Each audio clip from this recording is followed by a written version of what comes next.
आप सभी लोगों का स्वागत है टीचिंग परीक्षा के आज के इस वीडियो में। फ्रेंड्स, आज से हम लोग सीटेट फरवरी 2026 के लिए आप लोगों की एसएसटी की क्लासेस स्टार्ट कर रहे हैं। और मैं आपको बता दूं फ्रेंड्स कि इन एसएसटी की क्लासेस के अंदर में हम हिस्ट्री, सिविक्स, ज्योग्राफी और एसएसटी की पेडागोजी, इन सभी टॉपिक्स को कवर करने वाले हैं। और आप लोगों के लिए एक खास बात, आपको पता है फ्रेंड्स कि ओल्ड एनसीईआरटी और न्यू एनसीईआरटी अभी भी कंफ्यूजन बना हुआ है।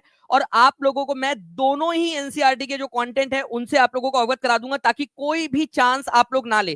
कितने लोग मानते हैं कि हमें जंग की तैयारी के अंदर में इतना पसीना बहा लिया जाना चाहिए कि जंग के मैदान में खून बहाने की नौबत ना आए। मतलब कि तैयारी इतनी अच्छे से कर लो कि एक्चुअल जब एग्जाम में जाए तो किसी भी तरीके का पेपर आ जाए, आप लोगों को कोई दिक्कत ना हो। मानते हो? कितने लोग मानते हैं? अगर बताइए, आप मेहनत करने के लिए तैयार हो तो मैं आपसे एक कदम आगे बढ़कर आपका हाथ पकड़ के मेहनत करने के लिए तैयार हूं। बताइए जल्दी से। जितने भी बच्चे यहां पर मैं देख रहे हैं, मुझे जल्दी जल्दी से बता देंगे सभी लोग। अगर आप लोग तैयार हो तो बिल्कुल हम लोग करते हैं। और मैं कल आप लोगों के लिए एक बड़ी, ठीक है, कम से कम जो है 4 घंटे की मैराथन लेकर आऊंगा। न्यू प्लस ओल्ड एनसीईआरटी दोनों पर आधारित पूरा का पूरा जो है कंटेंट हम एक ही क्लास के अंदर में कवर कर लेंगे। अगर तैयार हो तो मुझे कमेंट करके बता दीजिएगा आप सभी के सभी। चलिए फ्रेंड्स, हम लोग स्टार्ट करें। मैं आपको बता देता हूं, the secret of success is to be ready when your opportunity comes. जब आपकी अपॉर्चुनिटी आने वाली है तब तैयार रहना, यही सीक्रेट है सक्सेस का। तो क्या आप तैयार होना चाहते हो? तो चलिए तैयारी करते हैं हम लोग यहां पर में। देखिए फ्रेंड्स, मैं आप लोगों को एक एक करके क्वेश्चन बताता चलूंगा और आपको प्रूफ भी दिखाता चलूंगा, ठीक है। तो निम्नलिखित में से किस साम्राज्य की स्थापना कदम्ब मयूर शर्मन ने की थी? ये क्वेश्चन 14 दिसंबर 2024 को आया था। और ये क्वेश्चन रिपीट हो सकता है फ्रेंड्स, क्योंकि ये हाल फिलहाल में ही उन्होंने पूछना स्टार्ट किया है। तो ये क्वेश्चन रिपीट वो कर सकते हैं। तो कदम्ब मयूर शर्मन ने कौन से साम्राज्य की स्थापना की थी? एनसीईआरटी में क्लियरली दिया हुआ है। मैं आपको फिर से रिपीट कर दूं, मैं ओल्ड प्लस न्यू एनसीईआरटी पूरी की पूरी आप लोगों को कवर करवाने वाला हूं। तो अगर तैयार हो तो हाथ ऊपर करके बता देंगे, और सेशन को लाइक करके जहां भी शेयर कर सकते हो जल्दी से शेयर जरूर कर देंगे इस सेशन को, हर एक जगह पे, ठीक है। तो कदम्ब मयूर शर्मा ने किस साम्राज्य की स्थापना की थी? तो इन्होंने कर्नाटक के अंदर में स्थापना की थी फ्रेंड्स, ठीक है। ये आप लोगों ने याद रखना है। ओके, कदम्ब मयूर शर्मन ने। अब आप लोग देख लीजिए, यहां पर मैं पूरा का पूरा मैं आपको बता देता हूं। क्लास 7 की चैप्टर नंबर 2 में किंग्स एंड किंगडम के अंदर में दिया हुआ है कि कई सारे उद्यमी परिवारों ने भी जो है राजशाही कायम की, ठीक है, अपने सैन्य कौशल पर। जैसे कि कदम्ब मयूर शर्मन और गुर्जर प्रतिहार जो थे, उन्होंने उन्होंने जो है अपने पेशे को छोड़कर क्रमशः क्रमशः मतलब कदम्ब मयूर शर्मन जो थे उन्होंने कर्नाटक में, देखिए यहां पर मैं क्वेश्चन इस तरीके से पूछा है, कदम्ब मयूर शर्मन ने कर्नाटक में, और गुर्जर प्रतिहार हरिश्चंद्र जो थे उन्होंने राजस्थान के अंदर में। तो हो सकता है आगे जाकर आप लोगों से ये पूछ लिया जाए, गुर्जर प्रतिहार हरिश्चंद्र जो थे उन्होंने कहां पर में स्थापित किया था अपना साम्राज्य? राजस्थान में। सभी लोग लिखेंगे। अगर आप लोग चाहते हो कि आपकी प्रिपरेशन बेहतर हो तो मेरे साथ साथ में रिवाइज करते चलिए। मैं आप लोगों को प्रॉमिस करता हूं कि आपका 60 में से 60 बिल्कुल संभव है एसएसटी के अंदर में, अगर आपने सारी क्लासेस अच्छे से देख ली तो, ठीक है। तो लिखते जाएंगे जल्दी जल्दी से। तो इस पर्टिकुलर क्वेश्चन का आंसर आप लोगों को ऑप्शन नंबर ए हो जाएगा फ्रेंड्स, ठीक है। जल्दी से पढ़ लीजिए और अपने आप को अपने मन के अंदर में आप लोग समझा देंगे एक बार अच्छे से। नेक्स्ट क्वेश्चन की तरफ में हम लोग आगे बढ़ते हैं हमारे। देखिए, ये भी बहुत ही इंपॉर्टेंट क्वेश्चन है, न्यू और ओल्ड एनसीईआरटी दोनों में दिया ही है, ठीक है, ये दोनों में दिया हुआ है। निम्नलिखित में से किस राज्य के काइकोलर और देवांग समुदाय बुनकरी के लिए प्रसिद्ध है? ठीक है, बुनकरी के लिए। अब काइकोलर और देवांग ये कौन सी जाति है, ये आप लोग मुझे इस क्वेश्चन में से जो है वो बताइए। क्वेश्चन में से डिड्यूस करके बताइए, क्वेश्चन में से समझ के बताइए कि कौन सी, क्या ये लोहार है, ठीक है, कौन सी जाति है ये काइकोलर और देवांग? कहा कि ये तो हम लोग देखेंगे ही, बट एक एक करके आप लोगों को पता भी होना चाहिए। तो काइकोलर और देवांग, ठीक है, ये बुनकर समुदाय से बिलोंग करने वाले लोग हैं, ठीक है, वीविंग कम्युनिटी है बुनकर। और ये कहां से बिलोंग करते हैं? ये दक्षिण भारत से बिलोंग करते हैं, साउथ इंडिया से। ओके, एक एक करके मैं आप लोगों को सारे के सारे बताता हूं। देखिए, ध्यान से समझना है आप लोगों ने। अगर आप लोगों से बोल दिया जाए काइकोलर, देवांग और साले, ठीक है, काइकोलर, देवांग और साले, ये जो है फ्रेंड्स साउथ इंडिया की बुनकर जनजाति है, ठीक है, साले, काइकोलर और देवांग, ठीक है, दक्षिण भारत की। वही अगर आप लोगों से बोल दिया जाए कि तांती जो ये जनजाति है, ये कहाँ की है? तांती। तो तांती जनजाति जो है फ्रेंड्स, ये बुनकर जनजाति है बंगाल की। अगर जुलाहा बोल दिया जाए, जिससे कि संत कबीर भी बिलोंग करते थे, या मोमिन बुनकर बोल दिया जाए, तो ये कहाँ के है? उत्तर भारत के है, ये याद रखना है आप लोगों ने, ठीक है, उत्तर भारत के। जुलाहा और मोमिन बुनकर उत्तर भारत के। तो ये आप लोगों से पूछा जा सकता है, एक एक करके आप लोग लिखते जाइए दक्षिण भारत के कौन कौन से हैं। एक्टिविटी करते रहो, मैं आपको बता रहा हूं, ये आज की आपकी एक्टिविटी जो है आप लोगों को आगे में बहुत ज्यादा फायदा देने वाली है। आज आपकी मेहनत आपके परिवार को जो है कल खुशियां देने वाली है। तो प्लीज आज मेहनत कर लीजिए आप लोग। बंगाल के तांती, ठीक है, उत्तर भारत के जुलाहा और मोमिन लिखते जाएंगे आप सभी। ओके, तो काइकोलर और देवांग जो है फ्रेंड्स ये दक्षिण भारत के जनजाति है, बुनकर जनजाति है, ये आप लोगों ने याद रखना है। आगे बढ़ते हम लोग, यहाँ पर मैं एक क्वेश्चन आप लोग देख सकते हो, ये बड़ा क्वेश्चन है, ठीक है, ऑप्शंस यहाँ पर मैं दिए हुए आप लोगों के। दिल्ली सबसे पहले चौहान राजपूतों के अधीन राजधानी बनी, एक क्वेश्चन यहाँ, एक पॉइंट यहाँ पर मैं दिया हुआ है। मैं ओल्ड प्लस न्यू एनसीईआरटी दोनों कराने वाला हूं। मैं आपको बता दूं फ्रेंड्स कि यही सबसे सही तरीका है आप लोगों का, ठीक है, आगे बढ़ने का एग्जाम के अंदर में। तो दिल्ली सबसे पहले चौहान राजपूतों के अधीन राजधानी बनी। देहलीवाल एक प्रमुख नगर था जहां अमीर व्यापारी रहते थे, ठीक है। तो दिल्ली जो है सबसे पहले चौहान राजपूतों के अधीन राजधानी बनी थी क्या? नहीं, तोमर राजपूतों के अधीन राजधानी बनी थी, तोमर। ये आप लोगों ने याद रखना है, तो पहला वाला गलत है। देहलीवाल एक नगर था, देहलीवाल एक नगर नहीं था, देहलीवाल एक सिक्का था, कॉइन था, ये सिक्का था देहलीवाल, ठीक है। तो यहां पर में ये भी गलत है आपका। तो निम्नलिखित कथनों पर विचार करिए और आपको बताना है कि कौन सा वाला करेक्ट है। और मैक्सिमम लोगों ने, जिन लोगों ने भी सी आंसर लगाया है, ठीक है, बोथ आर करेक्ट, उन सबका ये गलत हो गया। आंसर क्या होगा? नन ऑफ दी अबव, कोई भी यहाँ पर में सही नहीं है, ठीक है। तो चौहान राजपूतों के समय में नहीं, तोमर राजपूतों के समय में राजधानी बनी थी। उसके बाद में देहलीवाल एक प्रमुख नगर नहीं था, देहलीवाल एक सिक्के का नाम है, देहलीवाल सिक्के को बोला करते थे ये लोग, ठीक है। तो नन ऑफ दी अबव। ऐसे क्वेश्चन एग्जामिनर पूछता है। कितने लोग चाहते हैं कि इस तरीके के क्वेश्चन मैं करवा दूं? हाथ ऊपर करके बता देंगे अगर ऐसे कंफ्यूजिंग क्वेश्चन चाहते हो कि सारे के सारे करवा दूं, ताकि कोई भी आप लोगों का कंफ्यूजन ना रहे। और एक रिक्वेस्ट है आप सभी लोगों से, ठीक है, आप सभी लोगों से एक रिक्वेस्ट है कि इस सेशन को जितने भी जगह पे शेयर कर सकते हो, जहां जहां शेयर कर सकते हो, हर एक टेलीग्राम ग्रुप में जल्दी से शेयर कर देंगे और यहां पर मैं आकर लिख देंगे मुझे, ठीक है, जल्दी जल्दी से। क्योंकि यही चीज है जो हमें मोटिवेट करेंगे कि हम ज्यादा से ज्यादा जो है आप लोगों के लिए बड़े बड़े सेशंस लेकर मैं आपको पूरा का पूरा सिलेबस करवा दूं। हर एक तरीके के क्वेश्चंस, जो भी पॉसिबल क्वेश्चंस है, हर एक क्वेश्चंस आप लोगों को करवा दूं मैं यहाँ पर। तो जल्दी से शेयर कर देंगे और यहाँ लिख भी देंगे जल्दी से सब लोग। तो तोमर राजपूतों के समय में बनी थी राजधानी, और देहलीवाल जो है फ्रेंड्स क्या याद रखना है आप लोगों ने? एक सिक्का था। अब ये देखिए, ओल्ड एनसीईआरटी और न्यू एनसीईआरटी दोनों में दिया हुआ ये कंसेप्ट, मैं फिर से बता दूं, ठीक है, न्यू एनसीईआरटी प्लस ओल्ड दोनों में दिया हुआ है, मतलब इसके चांसेस बहुत ज्यादा है पूछे जाने के। ओके, जैसे जैसे हम वायुमंडल की परतों में ऊपर की तरफ में जाते हैं, ठीक है, तो क्या होता है? तो देखिए, ये मान लो हम लोग जो है अभी ये जमीन पर हम लोग खड़े हैं, ठीक है, ये आप खड़े हो जमीन के ऊपर में, वायुमंडल है आपका। वायुमंडल में जैसे जैसे आप ऊपर जाओगे तो क्या होगा, ये बताना है आप लोगों ने। तो ये वायुमंडल, ये हवा है, ठीक है। तो वायुमंडल में जैसे जैसे आप ऊपर की तरफ में जाते हो तो क्या होता है? ऊपर की तरफ में आप जाते हो तो हवा जो है वो पतली होती जाती है। तो हवा कम होने की वजह से, हवा हवा ज्यादा, हवा कहाँ है? जमीन के पास में ज्यादा हवा मिलती है। जैसे जैसे ऊपर जाते हो, ठीक है, हवा कम होती जाती है, पतली होती जाती है हवा। इस वजह से प्रेशर डिक्रीज होता है, ठीक है। तो प्रेशर इंक्रीज नहीं होता, हवा का प्रेशर इंक्रीज नहीं होता, डिक्रीज होता है, क्योंकि हवा कम होती जाती है। ज्यादा हवा हमारे पास में है, पृथ्वी के पास में, सतह के पास में, जैसे जैसे ऊपर जाते हो हवा कम होगी तो प्रेशर भी कम होता जाएगा। तो ये तो डायरेक्टली खत्म हो गया ये वाला ऑप्शन। कितने लोगों ने पहला ऑप्शन एलिमिनेट कर दिया? मुझे बस इतना बता दो, हाथ ऊपर करके बस मुझे इतना बता दो। एक एक करके आगे बढ़ते हम। बड़े बड़े क्वेश्चन, इतने टफ वाले क्वेश्चन हम लोग कर लेंगे जो कोई नहीं कर पाएगा। आप लोग कर पाओगे अगर आपने कंसेप्ट क्लियर कर लिया तो, ठीक है। प्रेशर इंक्रीज नहीं डिक्रीज होता है, ठीक है। यहां पर मैं बोल रहा है प्रेशर सेम रहता है। प्रेशर वाला कंसेप्ट तो आपका कम खत्म हो गया ना, सेम नहीं रहता, डिक्रीज होता है। जैसे जैसे ऊपर जाते हो वैसे वैसे कम होता जाता है, ठीक है। अब यहां पर मैं आप देखिए कि जैसे जैसे आप ऊपर की तरफ में जाते हो टेम्परेचर इंक्रीज होता है बोल रहा है। आप लोगों में से कितने लोग कभी हिल स्टेशन पे गए हो? हिल स्टेशन पे कभी गए हो आप लोग? हिल स्टेशन का मतलब ही होता है हिल, हिल का मतलब होता है ऊंचाई के ऊपर में, हिल्स पर, ठीक है। हिल स्टेशन पे कुल्लू मनाली वगैरह टाइप के आप कभी गए होंगे उधर में, तो हिल स्टेशन के ऊपर में जाते हो तो वहां ठंड लगती है आपको। तो वहां जाकर आप लोग देख रहे हो कि तापमान कम हो रहा है, आप लोगों का तापमान कम हो रहा है। लेकिन अगर आप उससे भी ऊपर जा पाते, जो कि संभव नहीं है, ठीक है, थर्मोस्फियर मतलब जमीन से करीब जो है आप 80 किलोमीटर ऊपर अगर आप जा पाते तो आप देखोगे कि वहां तापमान फिर से बढ़ने लगता है। एक समय है जहां पर में तापमान कम होता है।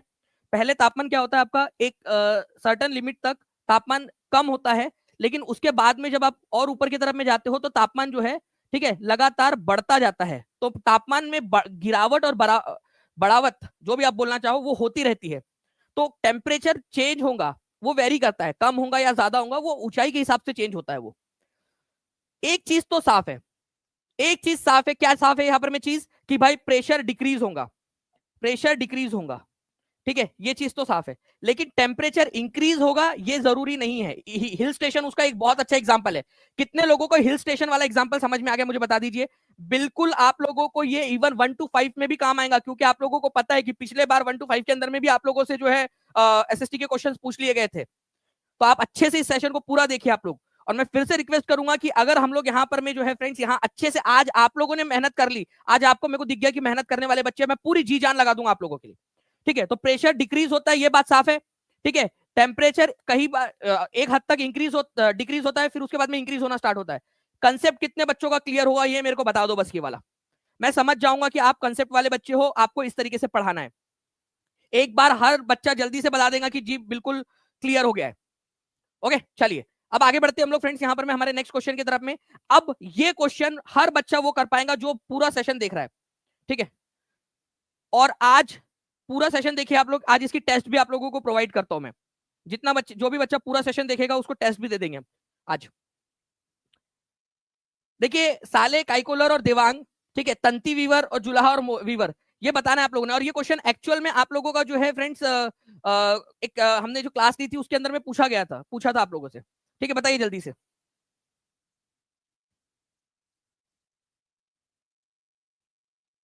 जल्दी बताइए आप लोग। तो साले, काइकोलर और देवांग, तंती वीवर, जुलाहा और मोमिन। ठीक है, तो ये जो है साले, काइकोलर और देवांग, ये आप लोगों को मैंने अभी बताया कि साउथ इंडिया की बुनकर जनजाति है, साउथ इंडिया की। तंती वीवर जो है ये बंगाल के है। ओल्ड और न्यू एनसीईआरटी दोनों में दिया हुआ है, तो मैं आपको दोनों एनसीईआरटी करवाने वाला हूं पूरी की पूरी। ठीक है, जुलाहा और मोमिन जो है ये नॉर्थ इंडिया की बुनकर जनजाति है। आंसर आप लोग बताएंगे कि सही क्या होगा। यहाँ पर मैं आप लोगों को मैंने लगा दिया आंसर, आप लोग कमेंट के अंदर में जल्दी से, हर एक बच्चा जल्दी से कमेंट कर देगा। ठीक है, नाउ अब देखिए फ्रेंड्स, ये क्वेश्चन आप लोगों का इंपॉर्टेंट है, कंसेप्चुअल क्वेश्चन है। कंसेप्ट अगर आपका क्लियर है तो आप लोग इसका आंसर कर पाओगे। 3 प्रकार की चट्टानें होती है। एक होती है इग्नियस रॉक, इग्नियस, आग्नेय चट्टानें जिसको बोला जाता है, आग्नेय चट्टानें। एक होती है आप लोगों की सेडिमेंट्री रॉक, सेडिमेंटरी, ठीक है, अवसादी चट्टानें, अवसादी, अवसादी चट्टानें। और एक होती है आपकी मेटामॉर्फिक रॉक, मेटामॉर्फिक, मेटामॉर्फिक, जिसको आप कायांतरित चट्टानें बोलते हो, कायांतरित, कायांतरित चट्टानें। अब ध्यान से समझिएगा आप लोग फ्रेंड्स। ठीक है, सबसे पहले जो चट्टान बनती है वो है इग्नियस, और उसी का कन्वर्ट होके या तो सेडिमेंट्री या मेटामॉर्फिक बन सकती है। ठीक है, अलग अलग कारण है उसके, वो भी हम पूरा का पूरा पढ़ेंगे। लेकिन जब यहां पर मैं आप लोगों को दिया हुआ है कि लाल किला जो रेड फोर्ट है वो सेडिमेंट्री चट्टानों से बना हुआ है और ताजमहल मेटामॉर्फिक चट्टान से बना हुआ है, तो एक चीज आप समझ लीजिए सबसे पहली बात तो, कि रेड फोर्ट किस चीज से बना हुआ है। रेड फोर्ट बना हुआ है आप लोगों का लाल बलुआ पत्थर से। ठीक है, रेड सैंडस्टोन से, रेड सैंडस्टोन, सैंडस्टोन कंसेप्चुअल। देखो आज कंसेप्चुअल पढ़ा रहा हूं, अगर ये पढ़ लिया ना तो जिंदगी भर काम आएगा आपको, इवन आपके सीटेट के बाद वाले एग्जाम में भी आपको काम आएगा। ध्यान से समझिए आप लोग, रेड सैंडस्टोन, लाल बलुआ पत्थर, लिखते जाइए सभी लोग, लाल बलुआ पत्थर। ठीक है, लाल बलुआ पत्थर इससे बना हुआ है। और अगर मैं आप लोगों से ताजमहल की बात कर लूं, ताजमहल, ठीक है, ताजमहल जो है फ्रेंड्स ये आप लोगों का मार्बल से बना हुआ है। ठीक है, मार्बल, ओके, मार्बल। अब ध्यान से समझिए आप लोग कि ये जो लाल बलुआ पत्थर है ना, लाल बलुआ पत्थर, ये आप लोगों का एक प्रकार का सेडिमेंट्री रॉक है, अवसादी चट्टान है। और ताजमहल में जो मार्बल का इस्तेमाल किया गया है, ठीक है, मार्बल का, वो एक मेटामॉर्फिक रॉक का एग्जांपल है, मेटामॉर्फिक चट्टान का एग्जांपल है, कायांतरित चट्टान का एग्जांपल। अब आप अपना दिमाग लगाइए, देखिए धीरे धीरे धीरे धीरे आप लोगों के अगर ये, ठीक है, ओके, आप लोगों को और अच्छे से समझ में आने लगेगा। कुमारी कोमल जी, ये आपकी ना फर्स्ट क्लास है आज की। ठीक है, धीरे धीरे आप जो है देखोगे कि सारी चीजें आप, जी हाँ, एडीओ के अंदर में भी काम आएंगे आपको। ये आज आप लोगों की एस्टेट की जो है आपके एसएसटी की पहली क्लास है, तो बाकी लोगों को सबको साथ सबका विकास होते हुए चलेंगे हम लोग। और धीरे धीरे धीरे धीरे आप देखोगे कि कंसेप्चुअल अंडरस्टैंडिंग जब आपकी डेवलप हो जाएंगी, ठीक है, तो हम कितना भी टफ क्वेश्चन आ जाए आप लोग कर पाओगे उसको। इस पर्टिकुलर क्वेश्चन का आंसर हो जाएगा आपका ऑप्शन नंबर ए। रेड फोर्ट जो है वो सेडिमेंट्री रॉक से बना है, लाल बलुआ पत्थर से। ताजमहल मार्बल से बना है, जो कि मेटामॉर्फिक रॉक का एग्जांपल है। अब मैं आप लोगों से आगे में पूछूंगा कि मार्बल कौन सी चट्टान है और लाल बलुआ पत्थर कौन सी चट्टान है, तो आपको पता होना चाहिए, ठीक है। तो प्लीज इस पर्टिकुलर पॉइंट को याद रखेंगे आप सभी। अब इस क्वेश्चन का आंसर करिए आप लोग, ये न्यू एनसीईआरटी बेस्ड क्वेश्चन है, न्यू एनसीईआरटी बेस्ड क्वेश्चन।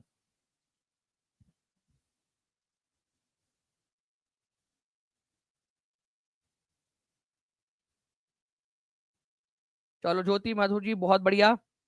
और जितने भी बच्चे हैं चैनल को सब्सक्राइब कर लेंगे, और जितने भी आपके वीडियोस है वो सारे अच्छे से देखिए। कल अगर यहाँ पर मैं आप लोगों से एक बार फिर से कहना चाहूंगा कि कल जो है हमने टारगेट रखा हुआ है कि कल हम जो है पूरा का पूरा एसएसटी, ठीक है, पूरा SST new NCERT plus old NCERT हम लोग करने वाले हैं। तो आप सभी के सभी बच्चे इस सेशन को जहां भी शेयर कर सकते हो जल्दी से शेयर कर देंगे, ठीक है। आज जो है हमारा 500 प्लस का टारगेट है, अगर हम ये अचीव कर पाते हैं तो हम कल जो है बड़ी क्लास लेंगे। तो मैं आप अभी से आप लोगों से सभी से रिक्वेस्ट करूंगा कि प्लीज ठीक है जल्दी जल्दी से जहां भी शेयर कर सकते हो शेयर जरूर कर देंगे आप लोग। अमूल की स्थापना किसके द्वारा की गई थी, अब मैं आप लोगों को यहां पर मैं पहले दिखा देता हूं, ठीक है। सभी किसान मिलकर, क्या हुआ था, कहानी है कि सरदार वल्लभ भाई पटेल के पास में गए, उन्होंने कहा कि जो बिचौलिए है उनके वजह से बहुत ज्यादा नुकसान होता है। तो सरदार वल्लभ भाई पटेल ने इनको कहा कि आप एक सहकारी संगठन बनाइए, ठीक है, कोऑपरेटिव सोसाइटी आप बनाइए, ठीक है, ताकि जो है मिडल मैन जो बिचौलिए होते हैं, नहीं तो क्या होता है किसान बिचौलियों को दूध बेचते थे और बिचौलियों उससे ज्यादा दाम में जो बिजनेसमैन है उनको बेचते थे, फिर बाद में जो कस्टमर है उनको और ज्यादा महंगा मिलता था। तो अगर बिचौलिए कम हो जाए बीच में से, ठीक है, तो डायरेक्टली जो सेलर है उसको बेचा जा सकता है और किसानों का मुनाफा बढ़ेगा। तो मिडल मैन को अवॉइड करने के लिए कोऑपरेटिव सोसाइटी बनाने का उन्होंने सलाह दी थी। किसने दी थी सलाह? सरदार वल्लभ भाई पटेल ने। और इसके बाद में, ठीक है, अमूल की स्थापना हुई 1946 में। ईयर लिखो जल्दी से, मुझे हर एक बच्चे का कमेंट के अंदर में आंसर चाहिए, मैं जो जो पूछ रहा हूं, ठीक है, हर एक बच्चे का आंसर चाहिए। अमूल जो है कौन से साल में सेटअप हुआ था? 1946 के अंदर में। कल 2 बजे आपकी क्लास होगी, 2 बजे से लगातार सभी बच्चे, ठीक है, आप लोग ये लगा के रख लीजिए, टाइमर लगा के रख लीजिए। तो अमूल जो है सेटअप हुआ था 1946 में इन द लीडरशिप ऑफ त्रिभुवन दास पटेल, ठीक है, और वर्गीस कुरियन। हर एक बच्चा लिखेगा त्रिभुवन दास पटेल और वर्गीस कुरियन, जल्दी से लिखो, त्रिभुवन दास पटेल और डॉक्टर वर्गीस कुरियन जो है, इनके नेतृत्व के अंदर में 1946 में अमूल की स्थापना हुई। हर एक बच्चे का आंसर मेरे को कमेंट में चाहिए, चाहे लाइव देख रहे हो चाहे बाद में देख रहे हो, कमेंट के अंदर में आंसर चाहिए। मैं देखूंगा कमेंट में कितने बच्चों ने आंसर किया है। अब बताओ इसका आंसर क्या होगा? क्वेश्चन आपके सामने है, जल्दी से बताएंगे इस पर्टिकुलर क्वेश्चन का आंसर क्या होने वाला है। जी हाँ, रेगुलर क्लास होगा आप लोगों का। चलिए, तो आंसर जो है आप लोगों ने यहां पर में लगा दिया है फ्रेंड्स, बहुत बढ़िया, ठीक है। तो सरदार पटेल ने तो परामर्श दिया था, ठीक है, लेकिन इसके एक्चुअल में अमूल की स्थापना ईयर आप लोग लिख दोगे, ठीक है, ईयर, और त्रिभुवन दास पटेल और Verghese Kurien. Answer option number D हो जाएगा। नेक्स्ट क्वेश्चन की तरफ में आगे बढ़ते हैं फ्रेंड्स। अब इस क्वेश्चन का आंसर लगाइए, इसका आंसर लगाइए आप लोग। कंसेप्चुअल क्वेश्चन है आप लोगों का, ठीक है, और न्यू और ओल्ड दोनों एनसीईआरटी में दिया हुआ है, न्यू में भी दिया हुआ है प्लस ओल्ड एनसीईआरटी दोनों में दिया हुआ है, दोनों एनसीईआरटी में, इसलिए और ज्यादा इंपॉर्टेंट हो जाता है।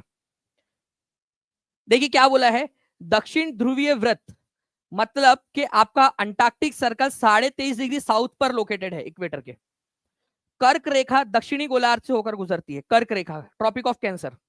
मकर रेखा दक्षिणी गोलार्ध से होकर गुजरती है, ठीक है। उत्तरी ध्रुवीय व्रत 23.5 डिग्री उत्तर में स्थित है। ये समझ गए क्या आप लोग क्वेश्चन को? ठीक है, आप आंसर लगाइए जल्दी से, फिर उसके बाद में मैं आप लोगों को एक्सप्लेनेशन देता हूं, उसके बाद में फिर से क्वेश्चन आप लोगों को दे दूंगा। देखिए ध्यान से समझिएगा आप लोग, यहां पर में ये हमारा इक्वेटर है। इक्वेटर जो है एक सर्कल है पूरा, ऐसा पृथ्वी को पूरा गोलाकार बनाया हुआ है इक्वेटर ने, ठीक है। और ये 0 डिग्री लैटिट्यूड कहलाता है, 0 डिग्री अक्षांश, जिसने हमारे पृथ्वी को उत्तरी और दक्षिणी दोनों गोलार्ध में बांट दिया है, उत्तर और दक्षिण में बांट दिया है। 23.5 डिग्री नॉर्थ में, मतलब कि इस इक्वेटर के 23.5 डिग्री नॉर्थ में उत्तरी गोलार्ध में अगर आप जाते हो, ये नॉर्दर्न हेमिस्फीयर बन गया, उत्तरी गोलार्ध, इक्वेटर के ऊपर वाला उत्तरी गोलार्ध और इक्वेटर के नीचे वाला दक्षिणी गोलार्ध, सदर्न हेमिस्फीयर, दक्षिणी गोलार्ध। तो उत्तरी गोलार्ध में 23.5 डिग्री उत्तर में, 23.5 डिग्री नॉर्थ में कर्क रेखा है। तो कर्क रेखा उत्तरी गोलार्ध में है या दक्षिणी? मैं जो जो सवाल पूछ रहा हूं उसके आंसर करेंगे सबसे पहले, बाकी चीजें बाद में। मुझे ये बताओ कि कर्क रेखा उत्तरी गोलार्ध में है या दक्षिणी गोलार्ध में, पहले ये बताओ मुझे, एक एक चीज करके बताओ। तो कर्क रेखा उत्तरी गोलार्ध में है। अब बताओ कितने डिग्री पर है? 23.5 डिग्री नॉर्थ के ऊपर में, ठीक है, 23.5 डिग्री नॉर्थ। वैसे ही आप अगर नीचे आते हो, यहां पर मैं आपको मिलेंगी मकर रेखा 23.5 डिग्री साउथ में।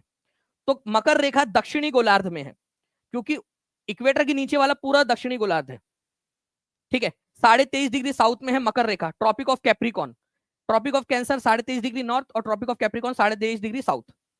ये आपको समझ में आ गई ये चीज, ठीक है। अब ध्यान से समझिए आप लोग कि आपसे बोला है उत्तरी ध्रुव व्रत मतलब आर्कटिक सर्कल। आर्कटिक सर्कल याद रखना है आप लोगों ने 66.5 डिग्री उत्तर में है, 66.5 डिग्री उत्तर में। और दक्षिणी ध्रुव व्रत अंटार्कटिक सर्कल, ठीक है, अंटार्कटिक सर्कल 66.5 डिग्री उत्तरी ध्रुव और दक्षिणी ध्रुव व्रत 66.5 में, उत्तर और दक्षिण में, ठीक है। तो अंटार्कटिक सर्कल जिसको दक्षिणी ध्रुव व्रत बोलते हैं हिंदी में 66.5 डिग्री साउथ में है, और आर्कटिक सर्कल, ठीक है, 66.5 डिग्री नॉर्थ में है, ठीक है, जिसको आप उत्तरी ध्रुव व्रत बोलते हो। अब इस क्वेश्चन को आप लोग देखिए यहां पर में, और इसका आंसर करेंगे आप लोग। क्या जो जो गलत है ना, क्यों गलत है वो भी लिखते जाइए आप लोग, ठीक है। हम 500 के टारगेट से बहुत पास में पहुंचते जा रहे हैं फ्रेंड्स। जल्दी से सेशन को लाइक और शेयर जरूर कर देंगे आप सभी लोग, जितने भी लोग देख रहे हैं। और जिन बच्चों ने सेशन को लाइक कर दिया एक बार हाथ ऊपर करके भी बता देंगे जल्दी जल्दी से, ठीक है। जल्दी जल्दी से सेशन को जिन बच्चों ने लाइक कर दिया हाथ ऊपर करके बता देंगे, और कमेंट में आंसर करते रहिए आप लोग। दक्षिणी ध्रुवीय व्रत विषुवत रेखा के 23.5 डिग्री दक्षिण में है, गलत। क्या सही होना चाहिए मुझे ये बताइए, इसका आंसर सही क्या होगा?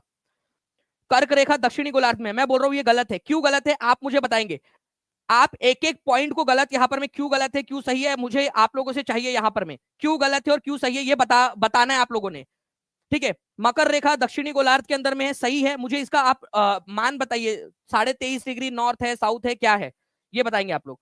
उत्तरी ध्रुव व्रत 23.5 डिग्री उत्तर में है, मैं बोल रहा हूं ये गलत है। क्यों गलत है ये आप मुझे कमेंट करके बताएंगे। जो बच्चा ये कर दिया, ठीक है, जिस बच्चे ने ये बता दिया कि क्यों गलत है क्यों सही है, चाहे उसको आता भी होगा ना, ये कंसेप्चुअल क्लैरिटी लेकर आता है आपके माइंड में। Revision is the key to success.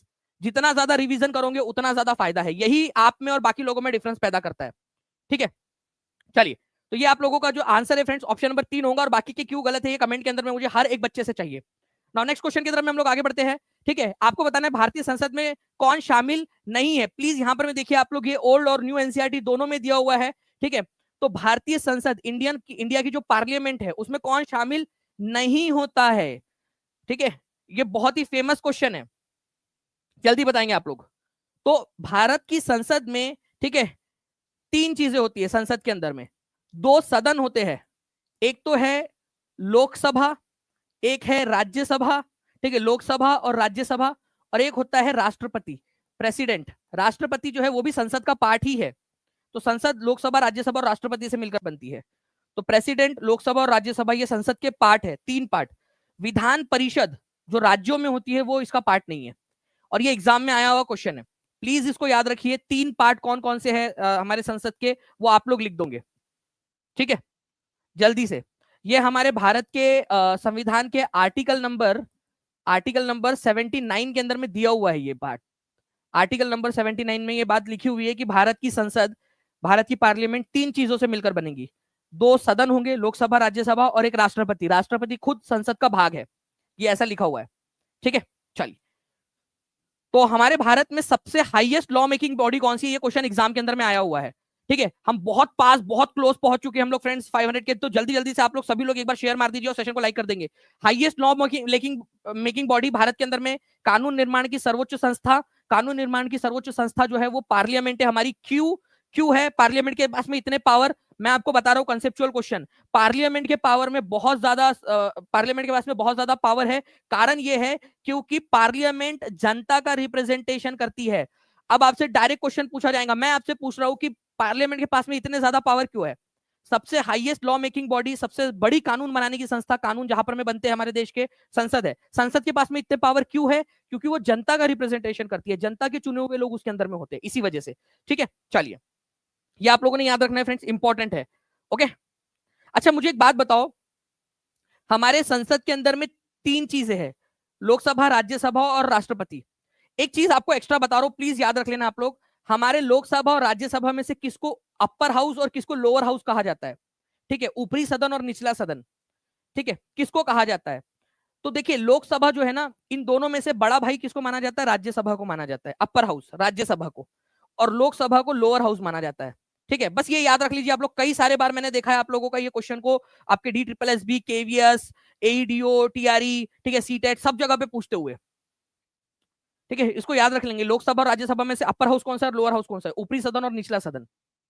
Okay, 500 के बहुत पास में हम लोग, तो जल्दी से शेयर कर देंगे, हर एक बच्चा अपनी अपनी जिम्मेदारी निभा देगा, जहां पर में भी जितने ग्रुप से आपके पास में, हर एक जगह पे शेयर मार दीजिए।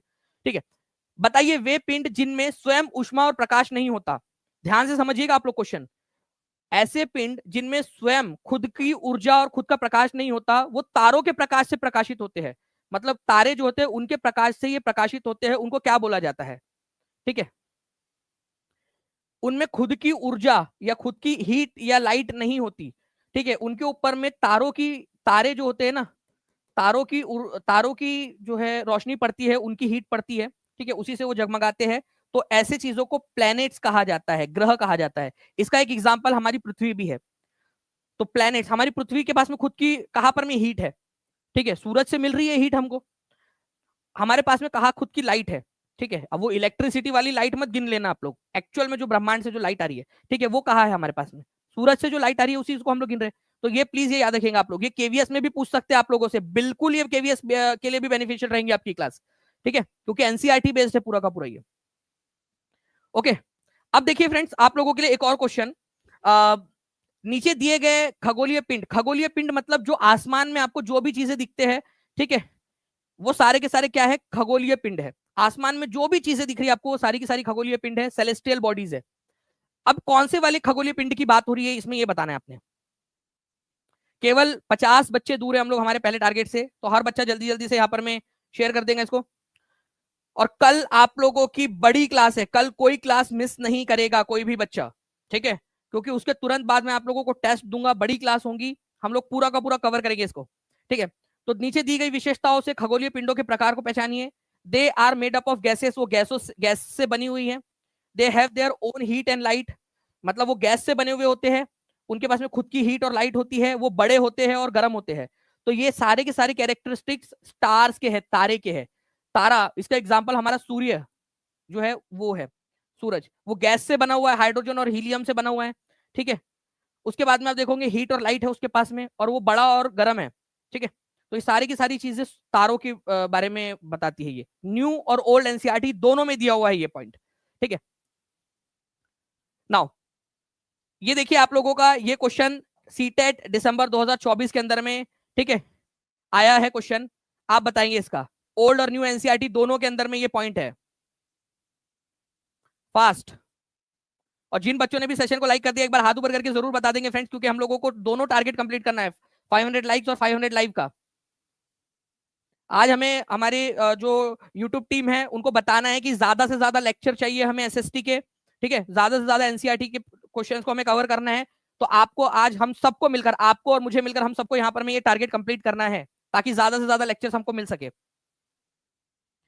ओके, तो they are a bit, they are lead by light of the stars, वो जो है कौन सा वाला प्लेनेट के बारे में सही है बोल रही है, they are lead by lights of the stars, वो लाइट से जलते हैं।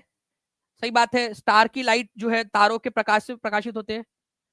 They are made up of only rocks, वो केवल चट्टानों से बने हुए होते हैं। नहीं, देखो मैं आपको बता दूं फ्रेंड्स की, जैसे मंगल ग्रह है, ठीक है, या अब स्टार्टिंग से स्टार्ट करते हैं हम लोग, बुध ग्रह है, शुक्र ग्रह है, पृथ्वी है, मंगल है, ये चट्टानों से बने हुए, रॉक से। लेकिन अगर आप इधर में जाओगे, ठीक है, चाहे आप जो है गुरु ग्रह ले लो, ठीक है, जिसको बृहस्पति बोलते हैं, चाहे आप शनि ले लो, यूरेनस ले लो, नेपच्यून ले लो, ठीक है, ये सारे जो है ये आपके गैस से बने हुए हैं, गैस से बने हुए हैं। तो केवल चट्टानों से नहीं बने होते, कई बार ग्रह जो है वो गैस से भी बने हुए होते हैं। मुझे बताओ कौन से ग्रह है जो चट्टानों से बने हैं और कौन से ग्रह जो है वो गैस से बने हुए। आप लिखिए, कोशिश करो, एक एक ग्रह का नाम भी बता दिया ना आपने मुझे, तो मैं मान लूंगा कि आप लोग जो है सीख रहे हो, एक कदम आगे बढ़ रहे हो। एक एक का भी नाम बता दिया आपने मुझे, मैंने अभी आपको बता दिया है। तो केवल चट्टानों से बने हुए होते हैं, ये गलत है, क्योंकि कई सारे ग्रह ऐसे हैं जो गैस से भी बने हुए हैं। ठीक है, सभी ग्रहों के अपने चांद होते हैं, नहीं भाई, नहीं लक्ष्मण, नहीं, सबके पास नहीं होते। हमारे पृथ्वी के पास में एक चंद्रमा है, मून, ठीक है, उसको हम मून ही बोलते हैं, हमारे मून का नाम मून ही है। ठीक है, बाकी मंगल ग्रह के पास में 2 मून्स है, फोबोस और डेमोस। ठीक है, और फिर इनके पास में तो भाई सैकड़ों में संख्या जाती है इन लोगों की, ठीक है, बाद वालों की। लेकिन ये 2 बेचारे, ठीक है, पहले 2 ग्रह, इनके पास में कोई चंद्रमा नहीं है। बुध ग्रह के पास में कोई चंद्रमा नहीं है, शुक्र के पास में कोई चंद्रमा नहीं है, तो हर किसी के पास में लक्ष्मण चंद्रमा नहीं होते, ठीक है, हर किसी के पास में नहीं होते। पृथ्वी के पास में एक चंद्रमा है, मंगल के पास में दो है, इनके पास में तो सैकड़ों में है, इन दो के पास में, विचारों के पास में चंद्रमा है ही नहीं, ठीक है। चलिए, तो आंसर हो जाएगा यहां पर में ओनली वन। कितने लोगों का सही हुआ है मुझे बता दो, समझ में आ गया। 10 बच्चे दूर है हमारे पहले टारगेट से और 150 लाइक्स हम लोग दूर है, ठीक है, जल्दी से। तो ध्यान से समझिएगा आप सभी लोग फ्रेंड्स, यहां पर में हमारे जो है जितने भी अंदरूनी प्लेनेट है, ठीक है, पहले 4 प्लेनेट मर्क्यूरी, वीनस, अर्थ और मार्स, ये टेरेस्ट्रियल प्लैनेट्स हैं। और ये किससे बने हैं? ये बने हैं रॉक से। लिखो सभी लोग, ये चट्टान से बने हुए हैं। और उसके बाद के जो प्लैनेट्स है आपके, Jupiter, Saturn, Uranus, Neptune, okay, ये जो ग्रह है ये गैस से बने हैं, गैस से, ओके। एक एक तो भी लिख दो कम से कम, अगर चारों लिख पाए तो बहुत अच्छी बात है, लेकिन एक एक तो भी लिख दो। इनको इनर प्लैनेट्स बोला जाता है, न्यू और एंशिएंट, न्यू दोनों में दिया हुआ है, न्यू और ओल्ड में, ठीक है। इनर प्लैनेट्स बोला जाता है, ठीक है, आंतरिक ग्रह। और इनको आउटर प्लैनेट बोला जाता है, आउटर, ठीक है, आउटर प्लैनेट्स बोला जाता है। बहुत ही इंपॉर्टेंट पॉइंट है आपके, ठीक है। इनर और आउटर दोनों प्लीज याद रख लेंगे आप लोग। इनर प्लैनेट्स कौन कौन से है, आउटर प्लैनेट कौन कौन से है, ओके। नाउ नेक्स्ट क्वेश्चन की तरफ में आगे बढ़ते हैं फ्रेंड्स। यहां पर में यह एनसीईआरटी का डेटा है, लेकिन मैं आपको बता दूं कि अभी नासा की जो लेटेस्ट खोज है उसके अनुसार इनकी संख्या, ये इधर वाले जो है ना, इधर में जुपिटर, सैटर्न, यूरेनस, नेपच्यून, इनकी संख्या बहुत बढ़ चुकी है। अब यहां पर में आप देखिए, ये है कंसेप्चुअल क्वेश्चन, न्यू एनसीईआरटी और ओल्ड एनसीईआरटी दोनों का मिला के। ध्यान से, ये क्वेश्चन में बोला गया है कि रेलवे, ठीक है, रोडवे, रेलवे, वाटरवे और एयरवे, इनमें से जोड़ियां कौन सी लगाएंगी? जो बच्चा समझदार है वही बच्चा इसका आंसर लगा पाएगा। और आज गलत अगर होता भी आपका तो घबराना नहीं है, आप सही आंसर जो है एग्जाम के अंदर में लगा के आ पाओगे। देखिए, रोडवेज, ठीक है, रोडवेज कौन सा होगा? कौन सी वाली जो है वो रोडवे की जो है यहां पर में आपको बता रहा है।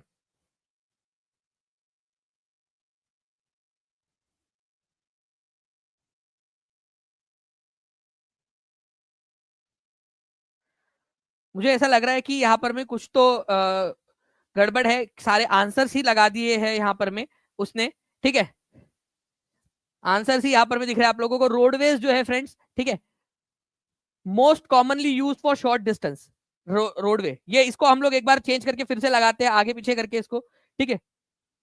जो रोडवेज है, ठीक है, 4 इसका होगा कि रोडवेज जो है वो कम दूरी की यात्रा करने के लिए सबसे अधिक उपयोग किया जाने वाला। सबसे ज्यादा आप क्या यूज करते हो? रोड ही इस्तेमाल करते हो ना। ऐसा तो है नहीं कि चक्की पे आटा पिसाने के लिए आपके मम्मी ने भेजा और आप बोले बुलाओ बुलाओ हेलीकॉप्टर बुलाओ, हेलीकॉप्टर से जाऊंगा मैं। कोई है क्या यहाँ पर? भाई रोड से ही जाते हो आप लोग, ठीक है। रेलवे जो है फ्रेंड्स ये चीपेस्ट है, सस्ता है, क्योंकि रेल कैसे वो पटरी पे चलती है ना, तो ज्यादा फ्रिक्शन नहीं होता। तो रेलवे जो है वो, अभी मत करिए प्लीज कुछ भी, अभी कुछ भी मत करिए, कंट्रोल जेड कर दीजिए प्लीज, ठीक है। तो जो आपका जो रेलवे है फ्रेंड वो सबसे चीपेस्ट मीन है carrying heavy and bulky goods का, लंबे डिस्टेंस के लिए।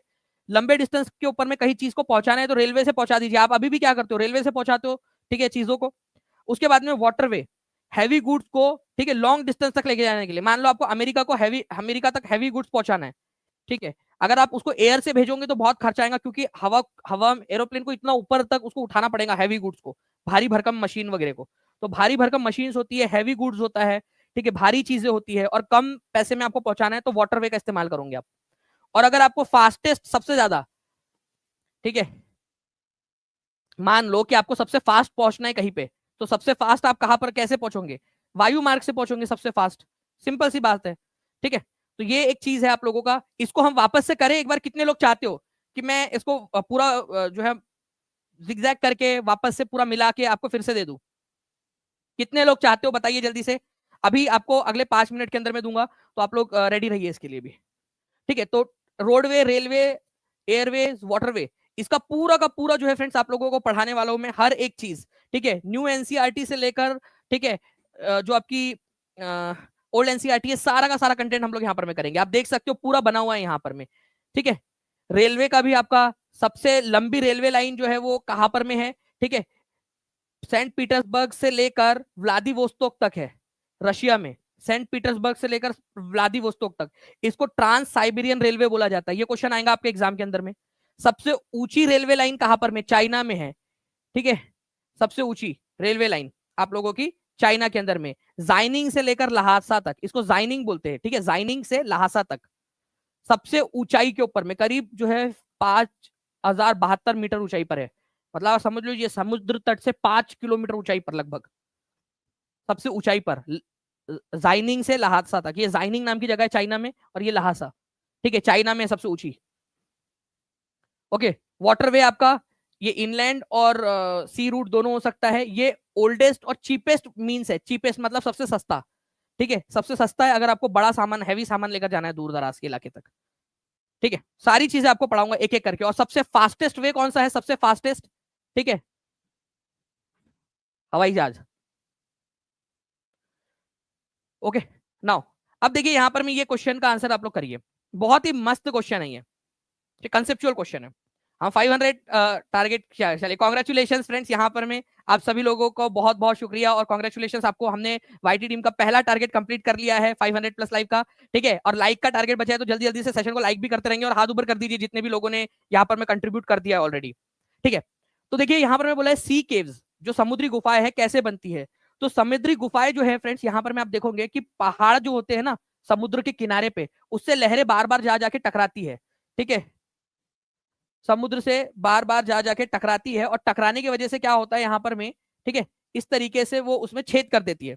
ओके, तो समुद्री गुफाओं का निर्माण, ठीक है, किसके वजह से होता है, तरंगों के अपर्दन की वजह से होता है। Erosion and deposition of waves, waves मतलब समुद्र के पानी की जो तरंगे होती है वो बार बार जाके टकराती है पहाड़ों से, पहाड़ की चट्टानों से, तो इरोजन, ठीक है, इरोजन करती, इरोजन मतलब उखाड़ना, उसको उखाड़ देती है और कहीं और ले जाकर उसको डिपॉजिट करते जाती है। तो इरोजन और डिपोजिशन जो होता है वेव्स की वजह से, उसके कारण आप लोग देखोगे कि सी केव्स जो है वो बनती है, समुद्री गुफाएं बनती है। ओके, तो डी आंसर इसका हो जाएगा, प्लीज इसको याद रखेंगे आप लोग। एनसीईआरटी के अंदर में भी ये दिया हुआ है आपका, समुद्री तरंगों के अपर्दन और निक्षेपण के कारण तटीय स्थल पे, ठीक है, स्थल आकृतियां बनती है, ठीक है। तो समुद्री गुफा उसमें से एक है आपका, ये इस तरीके से आप देख सकते हो, समुद्री गुफा, ये समुद्री गुफा, ये यहां से टकराने से, और बहुत ज्यादा टकरा रही है, बार बार टकरा रही है, तो तटीय मेहराब भी बना देता है कई बार वो, मतलब आर पार कर देता है उसको, ठीक है। ऐसा ही एक चीज होती है, वो होता है स्टैक। ध्यान से समझिए आप लोग, स्टैक किससे बनता है, दोनों एनसीईआरटी न्यू और ओल्ड दोनों एनसीईआरटी में दिया हुआ है, तरंगों के अपर्दन के कारण होता है। तो स्टैक कैसे बनता है, देखो समुद्र के पास में जो चट्टाने हैं, ओके, अब यहां पर में चट्टानों ने जो वेव्स है उसने बार बार उसको तोड़ा, पहले गुफा बनाई उसके अंदर में, एक ही रास्ता था, इतना टकराई कि आर पार कर दी उसको, फिर कई बार इतना टकराई कि पूरा इसका छत भी उड़ा दी, और एक बेचारा डंडा खड़ा रह गया यहाँ पर में बस, ठीक है, एक डंडा खड़ा रह गया, ओके, अलग थलग हो गया, अलग थलग पड़ गया ये डंडा, या एक जो पहाड़ है वो अलग थलग रह गया, नहीं तो पूरी चट्टान थी बड़ी हुई, बड़ी सी ऐसी चट्टान थी, ठीक है, टकरा टकरा के बेचारा एक को अलग थलग कर दिया और इधर का पूरा हिस्सा गायब हो गया, सिर्फ अकेला ये बच गया समुद्र के बीच में खड़ा हुआ, ठीक है। तो ये भी सी वेव्स की वजह से ही होता है, चाहे स्टैक हो, इसको स्टैक बोलते हैं। एक स्टैक का मतलब क्या होता है, पहले चट्टान थी वहां पर में बड़ी हुई, बड़ी सी चट्टान, इतना टकराया पानी उससे कि सबको सबको तोड़ दिया, छोटे छोटे कण में हजारों सालों तक टकराते गई और एक केवल डंडा टाइप का बचा रह गया। तो उसको क्या बोला जाता है आपका, ये देखिए ये स्टैक है, ये दिख रहा है आप लोगों को स्टैक, इसको स्टैक, हिंदी में भी स्टैक ही बोलते हैं इसको, ये याद रखना है आप लोगों ने, बड़ा सा डंडा टाइप का खड़ा रह गया बस।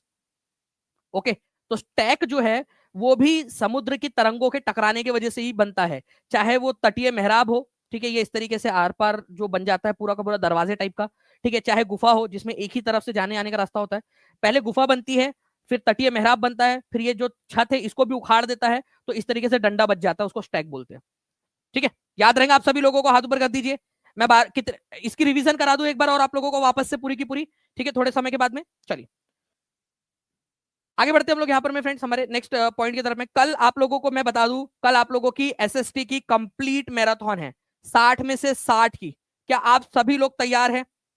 अगर हाँ तो मुझे बता दीजिए, और हर एक जगह पे इस सेशन को जहां भी शेयर कर सकते हो शेयर कर देंगे, सेशन को लाइक कर दीजिए, चैनल को सब्सक्राइब जरूर कर लेना है, इस वीडियो को जाकर लाइक कर देना है, नोटिफाई मी का बटन दबा देना है, और कल एग्जैक्ट 2 बजे आ जाइए आप लोग, एक क्लास और सब कुछ खत्म आपका पूरा का पूरा अभी से। मतलब आप समझिए कि सीटेट के अंदर में 130 प्लस लाने का जो सपना है ना, ठीक है, वो कल आपका उसका जो है श्री गणेश कल शुभारंभ हो जाएगा आप लोगों का, तो हर एक बच्चा कल तैयार रहेगा, ठीक है। चलिए अब देखिए यहां पर में क्वेश्चन है, ट्रांस साइबेरियन रेलवे आपको बताना है कि कहां से कहां तक है, अभी मैंने आपको बताया कि दुनिया की सबसे लंबी railway line trans Siberian railway, ये ओल्ड और न्यू एनसीईआरटी दोनों में दिया हुआ है ये कंसेप्ट, ओल्ड एनसीईआरटी और न्यू एनसीईआरटी दोनों में। तो ट्रांस साइबेरियन रेलवे लाइन आप लोगों को बताना है कहां से कहां तक है। फास्ट ट्रांस साइबेरियन रेलवे ये आप लोगों को मिलेंगी फ्रेंड्स सेंट पीटरबर्ग से लेकर व्लादिवोस्तोक तक।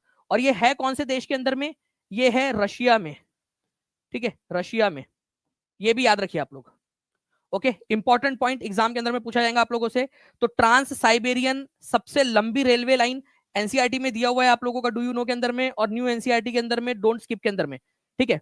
ये सेंट पीटर्सबर्ग नाम का शहर और ये है व्लादिवोस्तोक, ठीक है, ये व्लादिवोस्तोक। ये पूरा का पूरा जो है हजारों किलोमीटर लंबा रेलवे का नेटवर्क। अब ये क्वेश्चन बहुत ही इंपॉर्टेंट है, ठीक है, हमारे प्राचीन इतिहास का, ठीक है, एक इंपॉर्टेंट पॉइंट। और देखिए 14 दिसंबर 2024 को जो सबसे पिछला लेटेस्ट जो पेपर था उसमें आया था ये। अब आप बताइए, ठीक है, ये जो है किसको क्या बोला जाता था, ठीक है।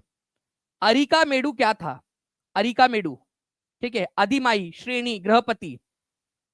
और ये पूरा पढ़ाया हुआ है फ्रेंड्स मैंने आप लोगों को, ठीक है, पिछले बार भी जब पढ़ाया था ना तो उसमें से ही आया है ये क्वेश्चन डायरेक्टली। और ऑप्शंस यहां पर मैं दिए हुए आपके। देखो एक चीज बताता हूं मैं आपको, हमेशा याद रखना, अधिमाई और कड़ई सीआर, ठीक है, कड़ई सीआर, ठीक है, अधिमाई और कड़ई सीआर, ये दक्षिण भारत में ऐसे लोग होते हैं जिनके पास में जमीन नहीं है, बेचारे दूसरों की जमीन पे मजदूरी करते हैं, भूमिहीन मजदूर। तो अधिमाई और कड़ई सीआर भूमिहीन मजदूर है दक्षिण भारत के। सभी लोग लिखिए सबसे पहले, सभी लोग लिखेंगे सभी। ओके, अधिमाई और कड़ई सीआर, कड़ई सीआर ये भूमिहीन लैंडलेस लेबर्स है। ये क्वेश्चन कभी भी आ सकता है डायरेक्ट डायरेक्ट आप लोगों का। उसके बाद में जो है फ्रेंड्स एक चीज आप लोगों ने याद रखनी है जो कि बहुत ही इंपॉर्टेंट है।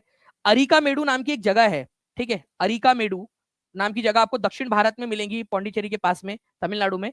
ये तटीय निवास है, ठीक है, तटवर्ती इलाका है, कोस्टल इलाका है जहां से व्यापार हुआ करता था प्राचीन भारत के समय में अरिका मेडू से। तो अरिका मेडू एक कोस्टल सेटलमेंट है, तटवर्ती इलाका है जहां से व्यापार हुआ करता था, ठीक है। तो ये एक चीज आपको याद हो गई। उसके बाद में आप लोग देखिए फ्रेंड्स एक आपका के जो गृहपति होते हैं, गृहपति का मतलब होता था, ठीक है, स्वतंत्र कृषक, मतलब ऐसे किसान जो अपनी खुद की खेत पर खेती करते हैं, गृहपति बोला जाता है उनको, ठीक है। गृहपति मतलब खुद के जमीन पर खेती करने वाले किसान, इंडिपेंडेंट फार्मर्स। ओके, और श्रेणी का मतलब होता है फ्रेंड्स शिल्पकार, ठीक है, शिल्पकार, श्रेणी, शिल्पकार, क्राफ्ट पर्सन। अब आप लोग बताइए इसका आंसर क्या होगा फास्ट। मैंने आप लोगों को पूरा का पूरा एक्सप्लेन कर दिया है। मैं चाहूंगा हर एक बच्चा अब यहां पर में मुझे इसमें से थोड़ा अपना माइंड इस्तेमाल करिए, एटलीस्ट आंसर को सही लगाने की प्रैक्टिस करते जाइए। यहां पर में 40 लाइक्स दूर है हम लोग 500 के लाइक्स के टारगेट से। तो जल्दी से सेशन को शेयर जरूर कर देंगे, लाइक भी करते रहेंगे आप लोग, और चैनल को सब्सक्राइब जरूर कर लीजिए आप लोग। और कल के लिए आप लोग तैयार हो ना, ठीक है, पूरा का पूरा। मैं पूरा रात भर बैठ के आपके लिए पूरी मेहनत करने के लिए तैयार हूं, हर एक चीज करने के लिए तैयार हूं। क्या आप लोग अपने खुद के लिए मेहनत करने के लिए तैयार है? ठीक है, तो जितने देर तक आप लोग रहोगे उतना मैं आप लोगों के लिए ज्यादा बेहतर और कंटेंट क्रिएट कर पाऊंगा।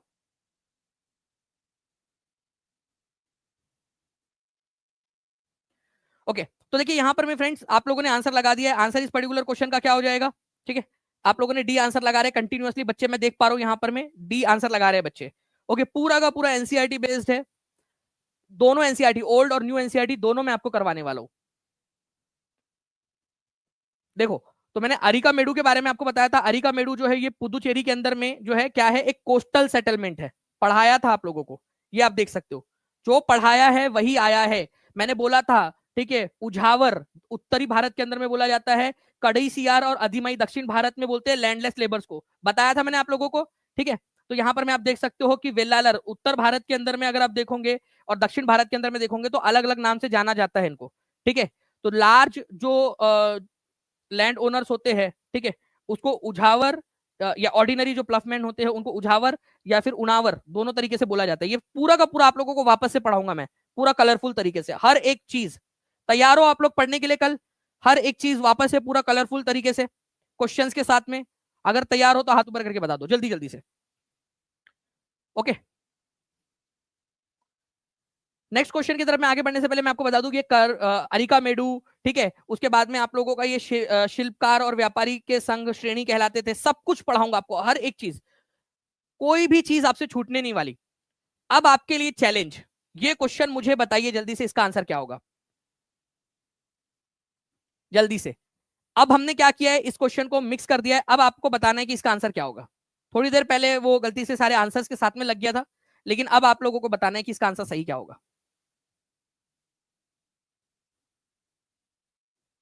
केवल 11 लाइक्स दूर है हम लोग हमारे पहले, अब 10 लाइक्स दूर है केवल।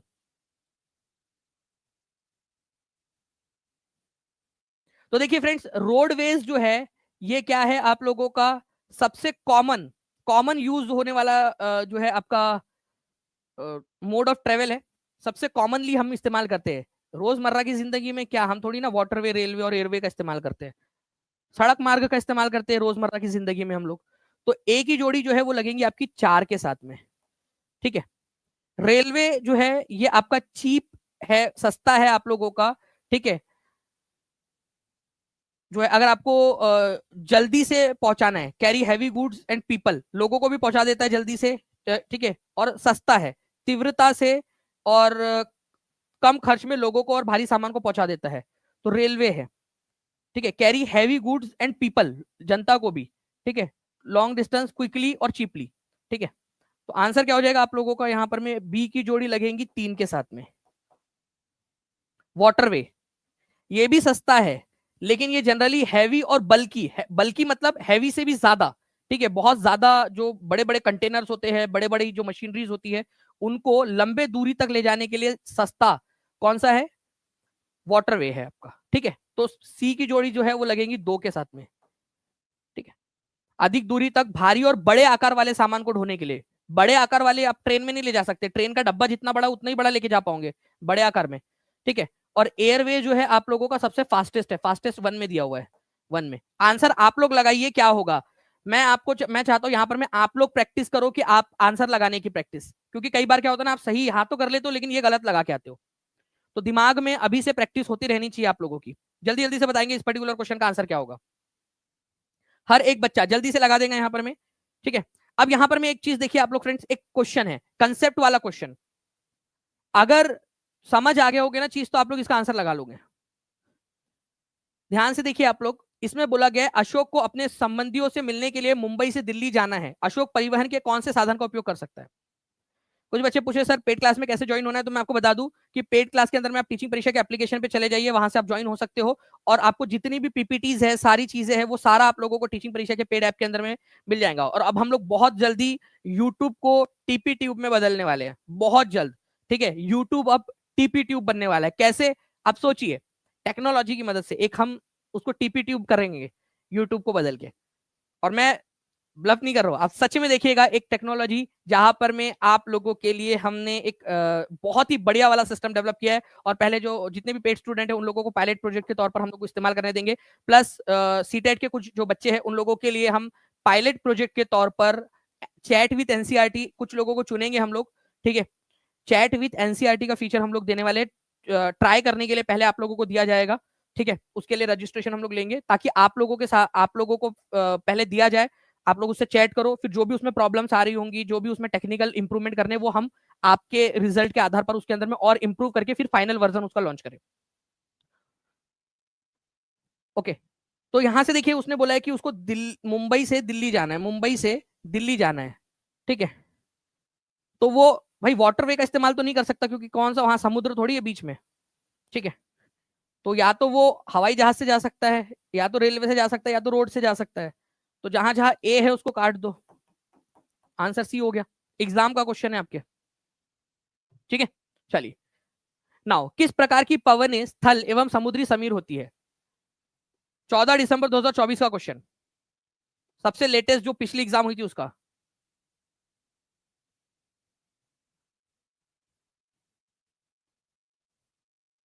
सी होगा सर आंसर, सी टेट की कसम। चलिए बहुत बढ़िया, 500 प्लस लाइक्स हो चुके हैं, कॉन्ग्रेचुलेशन फ्रेंड्स, ठीक है।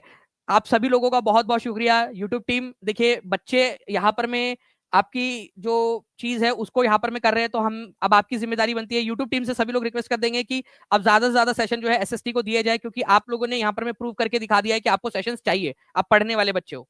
ठीक है, तो हटागरे साहब से, ठीक है, आदित्य सर से, कृणाल सर से, ठीक है, और जितने भी लोग हैं सभी लोगों से आप लोग रिक्वेस्ट कर दीजिएगा कि जल्दी जल्दी से ज्यादा सेशन दिए जाए।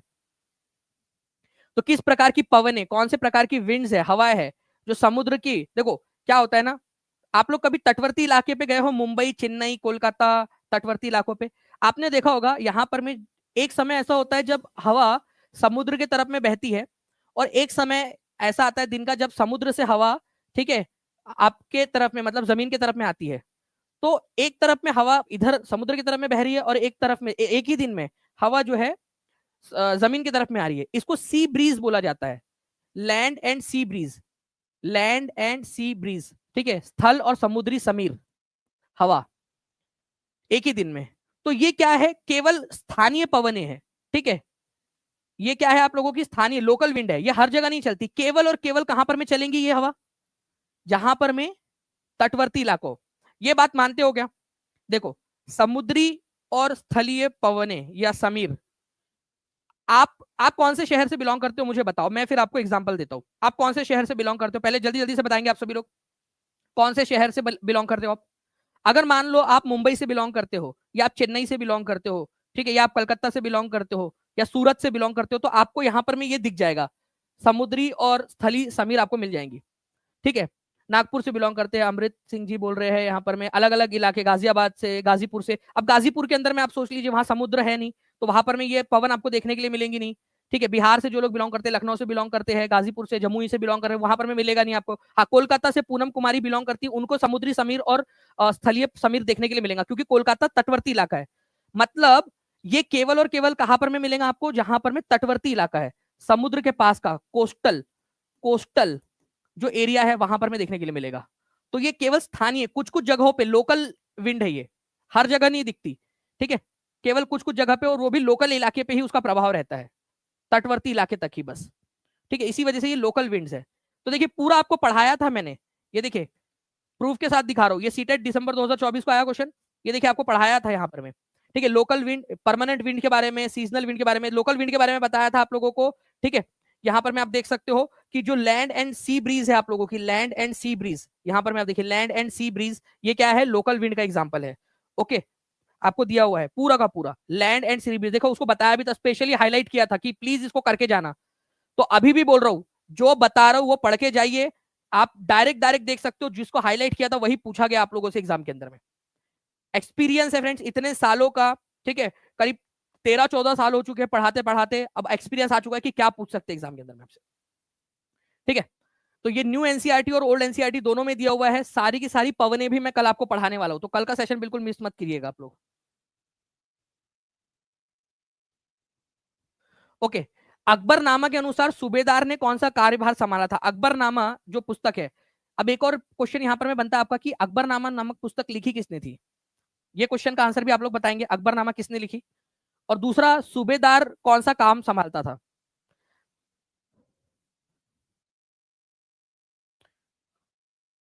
सर हम लोग तैयार है मेहनत करने के लिए, बिल्कुल मैं आपके साथ में मिलकर, आपसे ज्यादा मेहनत करेंगे हम लोग मिलकर। बस एक रिक्वेस्ट है आप सभी लोगों से कि जहां भी शेयर कर सकते हो, हर एक टेलीग्राम ग्रुप, फेसबुक, इंस्टाग्राम, ठीक है, हर एक जगह पे हर एक बच्चा, आपसे एक गुरु दक्षिणा चाहिए मुझे मेहनत की, कि आप हर एक जगह पे शेयर कर देंगे, चाहे आप लाइव देख रहे हो चाहे बाद में देख रहे हो, प्लीज इस सेशन को शेयर जरूर कर दीजिए, जहां जहां भी शेयर कर सकते हो, हर एक टेलीग्राम ग्रुप, हर एक फेसबुक, हर एक व्हाट्सएप के ऊपर में, और सेशन को लाइक कर देंगे जरूर, और कमेंट के अंदर में लिख भी देंगे कि जी सर शेयरिंग डन। तो ये लिखा किसने है फ्रेंड्स? अबुल फजल ने लिखा है, अबुल फजल ने लिखा है, ये याद रखना है आप लोगों ने। ठीक है, और सूबेदार जो होता था वो क्या करता था, एक जैसे मान लीजिए कि ये पूरा का पूरा साम्राज्य है, ठीक है, तो साम्राज्य को छोटे छोटे सूबों में, राज्यों में बांटा गया था। तो ये एक राज्य है, ये दूसरा राज्य, ये तीसरा राज्य, चौथा राज्य, इसको सूबा बोला जाता था।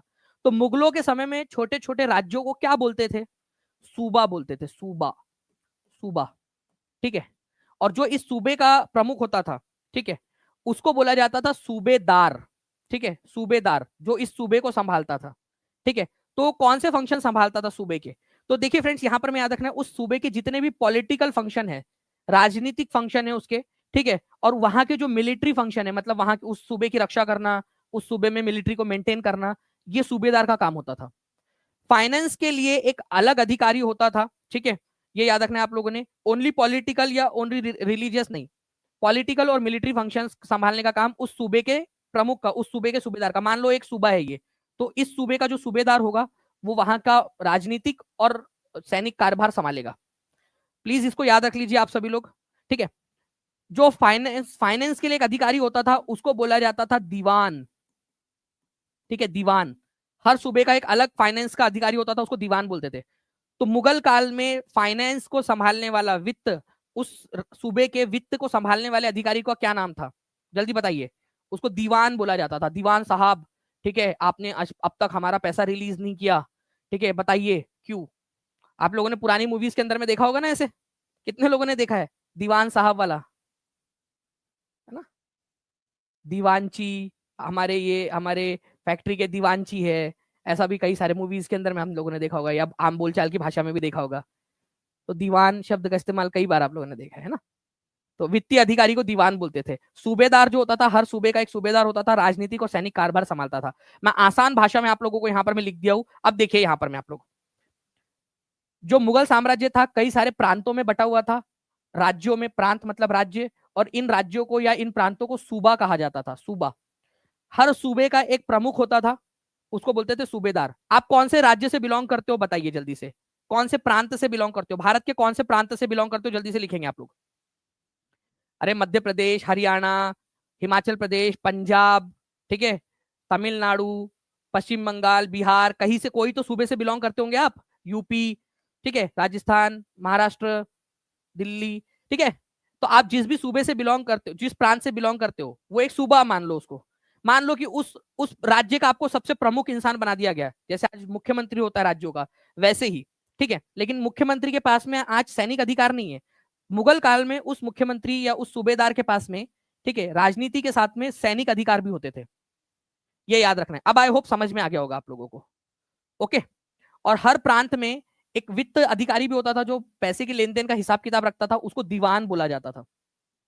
और ये अकबरनामा में लिखा हुआ है, और अकबरनामा जो है वो लिखी है किसने, अबुल फजल ने। सभी लोग लिख देंगे अबुल फजल ने लिखी है अकबरनामा, अबुल फजल, ठीक है। तो ये सारे के सारी चीजें जो है आप लोगों को मैं एक एक करके सारी की सारी चीजें बताते चलूंगा। एक क्वेश्चन करने से पहले मैं एक चीज आपको बताना चाहता हूँ। जो मिलिट्री पे मास्टर होता था, जो पैसे, जो सैनिकों का वेतन अधिकारी, जो सैनिकों को वेतन बांटता था, उसको क्या कहते थे, ठीक है। तो सैनिकों का वेतन अधिकारी, ठीक है, मास्टर पे, ठीक है, मास्टर्स पे मिलिट्री, मतलब कि वो अधिकारी जो जो मिलिट्री के लोगों को पैसे बांटने का काम जिसका होता था, उसको क्या बोला जाता था, बख्शी कहा जाता था, बख्शी। लिखो जल्दी से सभी लोग, बख्शी मतलब सैनिकों का वेतन अधिकारी, जो सैनिकों को वेतन बांटता था। धार्मिक और मामलों का मंत्री, ठीक है, रिलीजियस पेट्रोनेज, धार्मिक प्रश्रम का मंत्री, मतलब कि प्रशासन के अंदर में, आपको पता है हर प्रशासन धर्म कर्म के कार्य के लिए पैसे डोनेट करते थे, अलग अलग धर्म के लोगों में, मंदिर, मस्जिद, गिरजाघर, अलग अलग जगहों पे जो पैसे डोनेट करते थे, ठीक है। तो धार्मिक और धर्मार्थ या धार्मिक प्रश्रम जिसको बोला जाता है, रिलीजियस पेट्रोनेज देने का, या कोई धर्म कर्म का काम करना है तो प्रशासन को, तो उसके लिए एक मंत्री बनाया गया था, उसका नाम होता था सदर। धार्मिक मामलों का या धार्मिक प्रश्रम का मंत्री या रिलीजियस पेट्रोनेज का मंत्री, ठीक है, जो धार्मिक मामले संभालेगा, तो सदर है, ठीक है। फौजदार, ठीक है, मतलब होता था सेना नायक, सेना नायक, फौजदार। और नगर का जो पुलिस अधिकारी होता था, नगर का पुलिस अधिकारी, ठीक है, टाउन पुलिस कमांडर, टाउन का, शहर का या नगर का पुलिस अधिकारी, उसको बोला जाता था कोतवाल। आप लोगों ने कहावत सुनी होगी, ठीक है, जब सैया भय कोतवाल तो डर काहे का, सुना है आप लोगों में से कितने लोगों ने सुना है, जब सैया भय कोतवाल तो डर काहे का। मतलब अगर आपके सैया जी ही कोतवाल है, मतलब नगर के पुलिस अधिकारी है, तो फिर आपको क्या डरना है, ठीक है। तो जब सैया भय कोतवाल तो डर काहे का, वो यही से आप देख सकते हो। चलिए अब इस क्वेश्चन का आंसर हर एक बच्चा जरूर लगाएगा। अरे वाह, क्या बात है। मुझे टीचिंग परीक्षा की टीम ने यहाँ पर मैं बताया कि 600 प्लस लाइक्स हो चुके हैं, तो मतलब टीम अब रिस्पॉन्सिबिलिटी डबल हो चुकी है, ठीक है। हर एक बच्चा यहाँ पर मैं अपना अपना जो है अपना कंट्रीब्यूशन दे रहा है, ठीक है। जिन बच्चों ने भी कंट्रीब्यूशन दे दिया एक बार हाथ ऊपर करके भी बता देंगे फ्रेंड्स, और जहां भी शेयर कर सकते हो शेयर जरूर कर देंगे आप लोग। इस क्वेश्चन का आंसर आप सभी लोगों ने बताना है, इसका आंसर।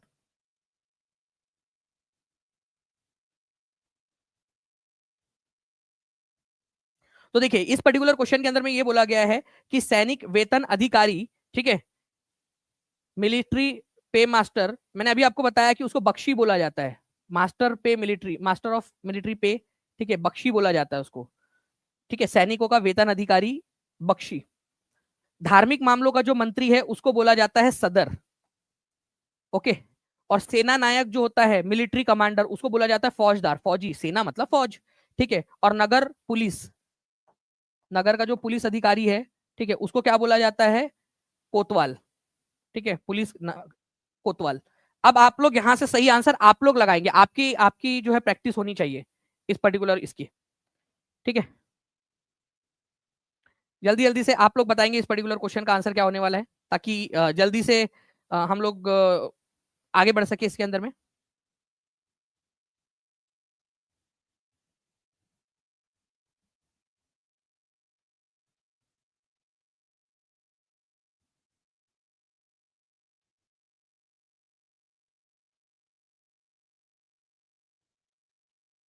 बहुत बढ़िया फ्रेंड्स, आप लोगों के आंसर आ गए, B is the correct answer, ठीक है।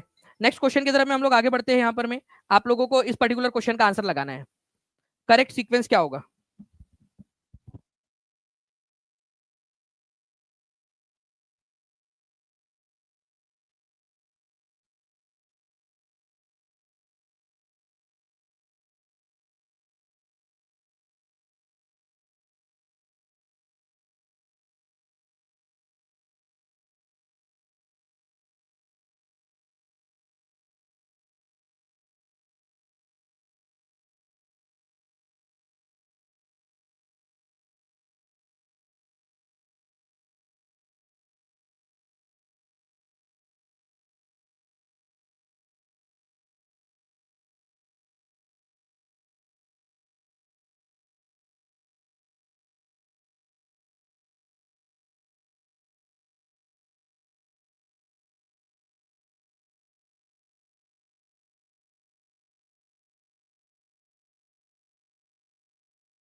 चलिए तो फ्रेंड्स यहाँ पर मैं आप लोग देखिए, आप लोगों ने आंसर 14 दिसंबर 2024 का आंसर है ये।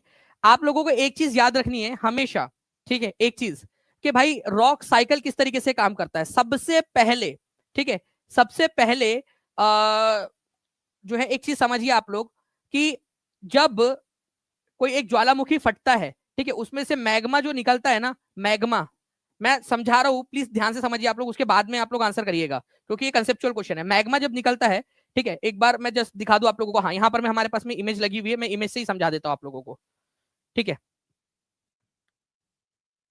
ओके यहाँ पर में देखिए आप लोग, जो मैग्मा है जब ये ठंडा होता है, सबसे पहले ठंडा होने के बाद में सबसे पहले जो चट्टान बनाता है वो आग्नेय चट्टान बनाता है, उसको बोलते हैं आप igneous rock. Igneous, igneous rock. सबसे पहली कौन सी चट्टान बनती है मैग्मा के ठंडा होने के बाद में सबसे पहले, पहले मुझे ये बताओ सबसे प्राइमरी चट्टान, प्राथमिक चट्टान किसको बोलते हैं, प्राइमरी जो सबसे पहले बनती है मैग्मा के ठंडा होने के बाद में, वो बनती है इग्नियस रॉक। अब ये इग्नियस रॉक अवसादी चट्टान बन सकती है, इसके छोटे छोटे टुकड़े होते हैं और ये टुकड़े जो है वापस से मिल जाते हैं, तो ये टुकड़े मिलकर जो चट्टान बनाते हैं, ये आग्नेय चट्टान टूटी छोटे छोटे टुकड़ों में और वापस से परत दर परत, परत दर परत जुड़ती गई, ठीक है, तो उसको बोला जाता है अवसादी या sedimentary rock. Sedimentary, sedimentary rock बोला जाता है इसको, सेडिमेंट्री रॉक, ओके।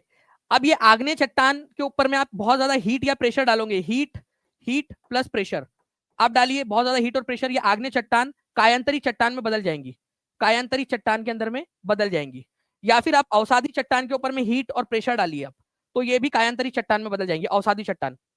तो सबसे पहले बनती है आग्नेय चट्टान, ठीक है, मैग्मा के बाद में बनती है आग्नेय चट्टान। आग्नेय चट्टान बन सकती है अवसादी या फिर कायांतरित।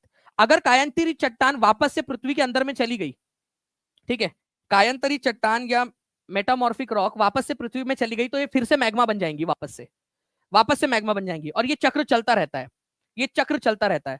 अब यहां पर मैं जो है फ्रेंड्स इस पर्टिकुलर पॉइंट को प्लीज अच्छे से देखिए आप सभी के सभी, ठीक है, पूरा मैंने आपको पढ़ाया था। इग्नियस रॉक सबसे पहले बनती है, मैग्मा से इग्नियस रॉक बनती है, फिर ये सेडिमेंट्री रॉक बनती है, और सेडिमेंट्री रॉक या इग्नियस रॉक, दोनों में से जिसके ऊपर में भी हीट और प्रेशर पड़ेगा वो कायांतरित चट्टान बन जाती है, और कायांतरित चट्टान फिर से मैग्मा बनती है, फिर मैग्मा वापस से इग्नियस रॉक, ये चक्र चलता रहता है।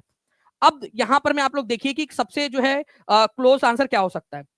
क्या आपको लगता है कि मैग्मा से डायरेक्टली मेटामॉर्फिक रॉक बन सकती है, हाँ या ना? मुझे बस इतना बताओ, क्या मैग्मा से मेटामॉर्फिक रॉक बनती है या इग्नियस रॉक बनती है? ये है हाई लेवल क्वेश्चन, ठीक है। और मैं जिस व्यक्ति ने ये क्वेश्चन बनाया था उस व्यक्ति को जो है फ्रेंड्स यहाँ पर मैं सैल्यूट करना चाहूंगा, उसने बहुत अच्छा क्वेश्चन बनाया है, ठीक है। इसको याद रखना है आप लोगों ने, मैग्मा से डायरेक्टली मेटामॉर्फिक नहीं बनता है, मैग्मा से इग्नियस रॉक बनती है आप लोगों की, इग्नियस रॉक।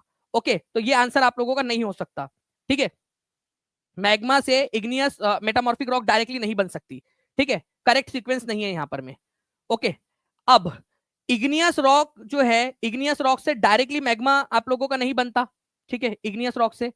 अब एक चीज ध्यान रखना है आप लोगों ने कि सेडिमेंट्री रॉक, सेडिमेंट्री रॉक के ऊपर में अगर, सेडिमेंट्री रॉक के ऊपर में अगर आप हीट और प्रेशर डालोगे, हीट और प्रेशर डालोगे, हीट और प्रेशर डालोगे आप, तो वो मेटामॉर्फिक बन सकती है, और मेटामॉर्फिक जो है अगर जमीन में धस जाए तो मैग्मा बन सकता है वो वापस से।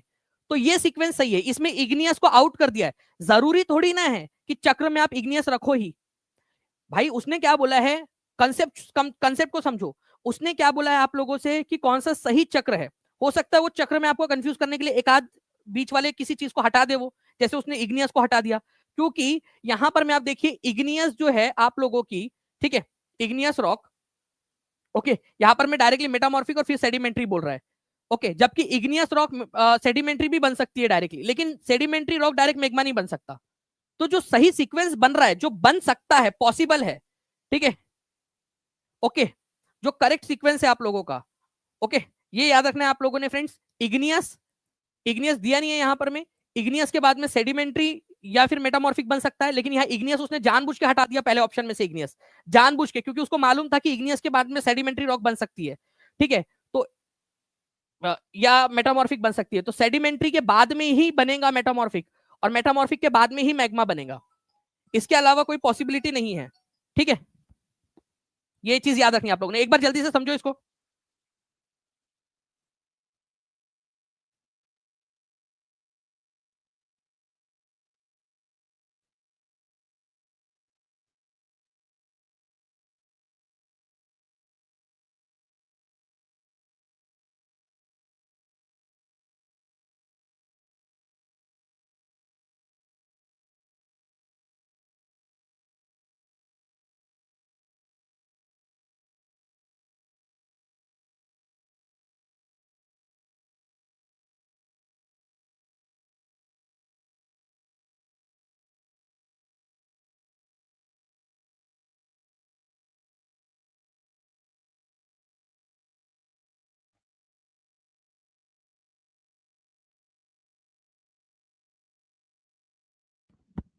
ओके, तो आई होप आप लोगों को ये चीज समझ में आई होगी फ्रेंड्स, ठीक है। कितने लोगों को समझ में आ गया, जल्दी से मुझे हाथ ऊपर करके बताएंगे।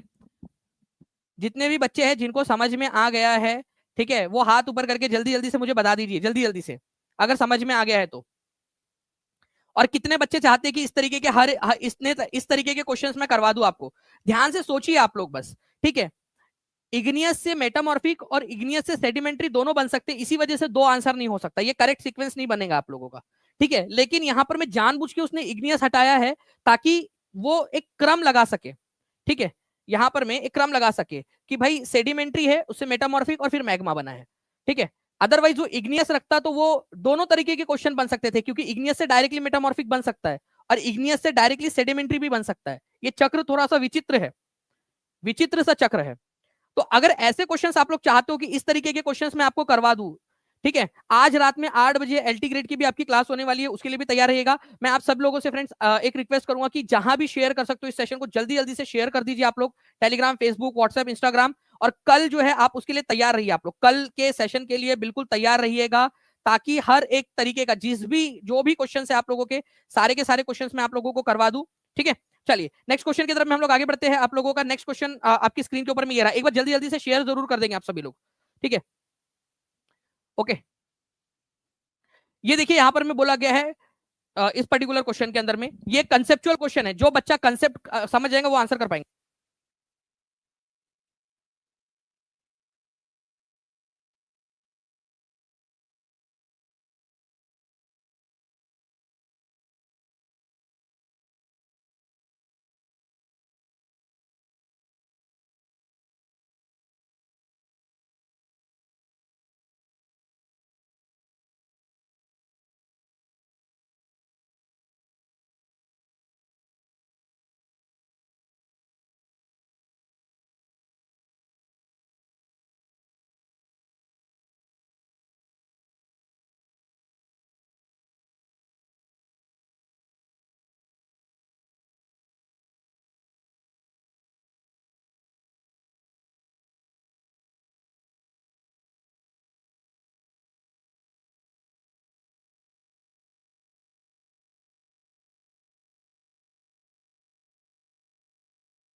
देखिए फ्रेंड्स, यहां पर मैं बोला गया आप लोगों को कि one organ of the government should not undertake the function of others.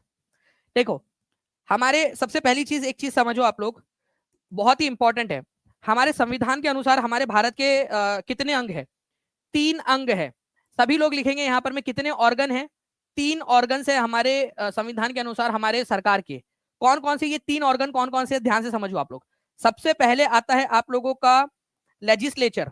Legislature, जिसको आप लोग विधायिका बोलते हो। विधायिका का काम क्या है? विधायिका, इसका काम है कानून बनाना। जैसे कि हमारी फॉर एग्जांपल हमारी संसद, ठीक है, इसका काम है कानून बनाना। विधायिका का काम क्या होता है? कानून बनाना। सभी लोग लिखेंगे यहाँ पर मैं लेजिस्लेचर, जो कानून बनाती है। दूसरा वाला जो है फ्रेंड्स, जो ऑर्गन है आप लोगों का, वो है कार्यपालिका। ठीक है, कार्यपालिका। कार्यपालिका को आप लोग बोलते हैं एग्जीक्यूटिव। एग्जीक्यूटिव, इसका काम होता है जो विधायिका ने काम बनाया, विधायिका ने जो कानून बनाया है उसको लागू करने का।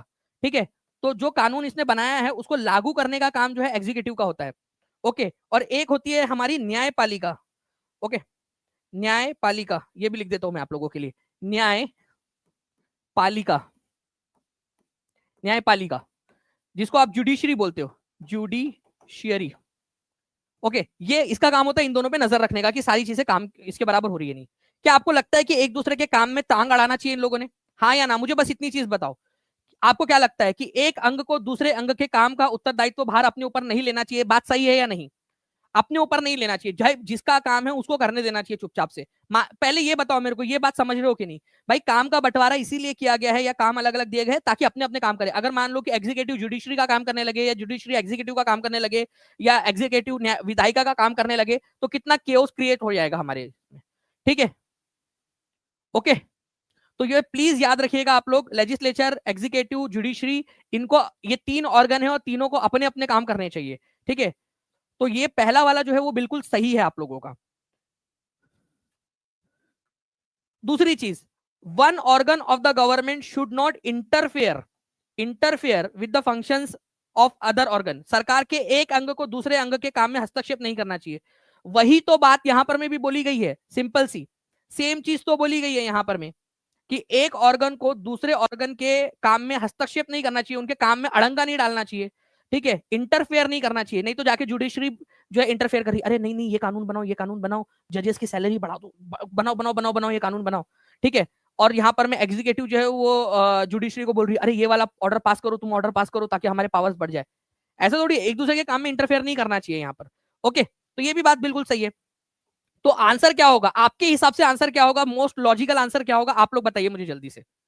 ठीक है, जितने भी बच्चे देख रहे हैं, 700 लाइक्स के हम लोग बहुत पास पहुंच गए फ्रेंड्स। ठीक है, बहुत बढ़िया। ठीक है, ऐसे ही आप सभी लोग जल्दी जल्दी से शेयर भी करते रहेंगे। इसका मोस्ट एक्यूरेट आंसर होगा बोथ ए एंड बी। कितने लोगों का सही हुआ है, या आप समझ में आ गया? अगर गलत भी हुआ तो कोई इशू नहीं, समझ में आ गया एटलीस्ट कम से कम। तो बी सी जो है इसका आंसर हो जाएगा। प्लीज इस पर्टिकुलर पॉइंट को आप लोगों ने याद रखना है। ओके, तो 3 ऑर्गन्स होते हैं सरकार के, कितने अंग है ये प्लीज याद रखना है।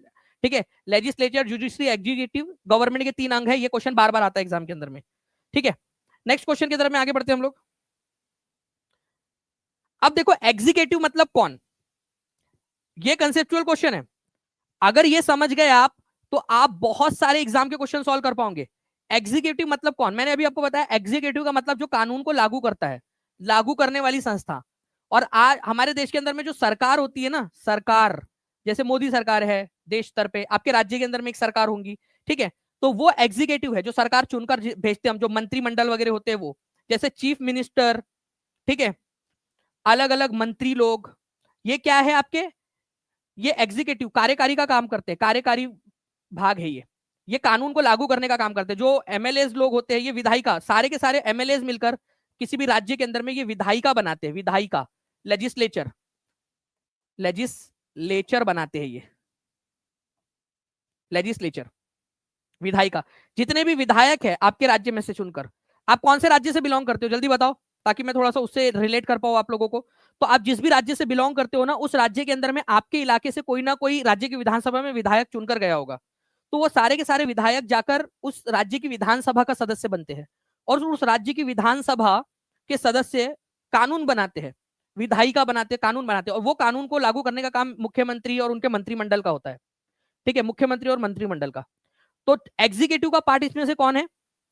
आप आई होप आप समझ गए होंगे। जैसे बिहार के अंदर में अभी देखिए चुनाव हुए, तो जितने भी एमएलए चुनकर गए हैं वो क्या है, ठीक है, वो एग्जीक्यूटिव विधायी विधानसभा के सदस्य बने हैं, और जो मुख्यमंत्री और मंत्री बने हैं वो एग्जीक्यूटिव का पार्ट बने हैं, कार्यकारी का भाग एग्जीक्यूटिव का, मतलब वो एमएलए भी है। कुछ कुछ एमएलए ऐसे होते हैं जिनको दोहरा काम निभाना होता है, एमएलए का भी और विधायिका का भी और एग्जीक्यूटिव का भी, जो जो मंत्री एमएलए भी है उनका।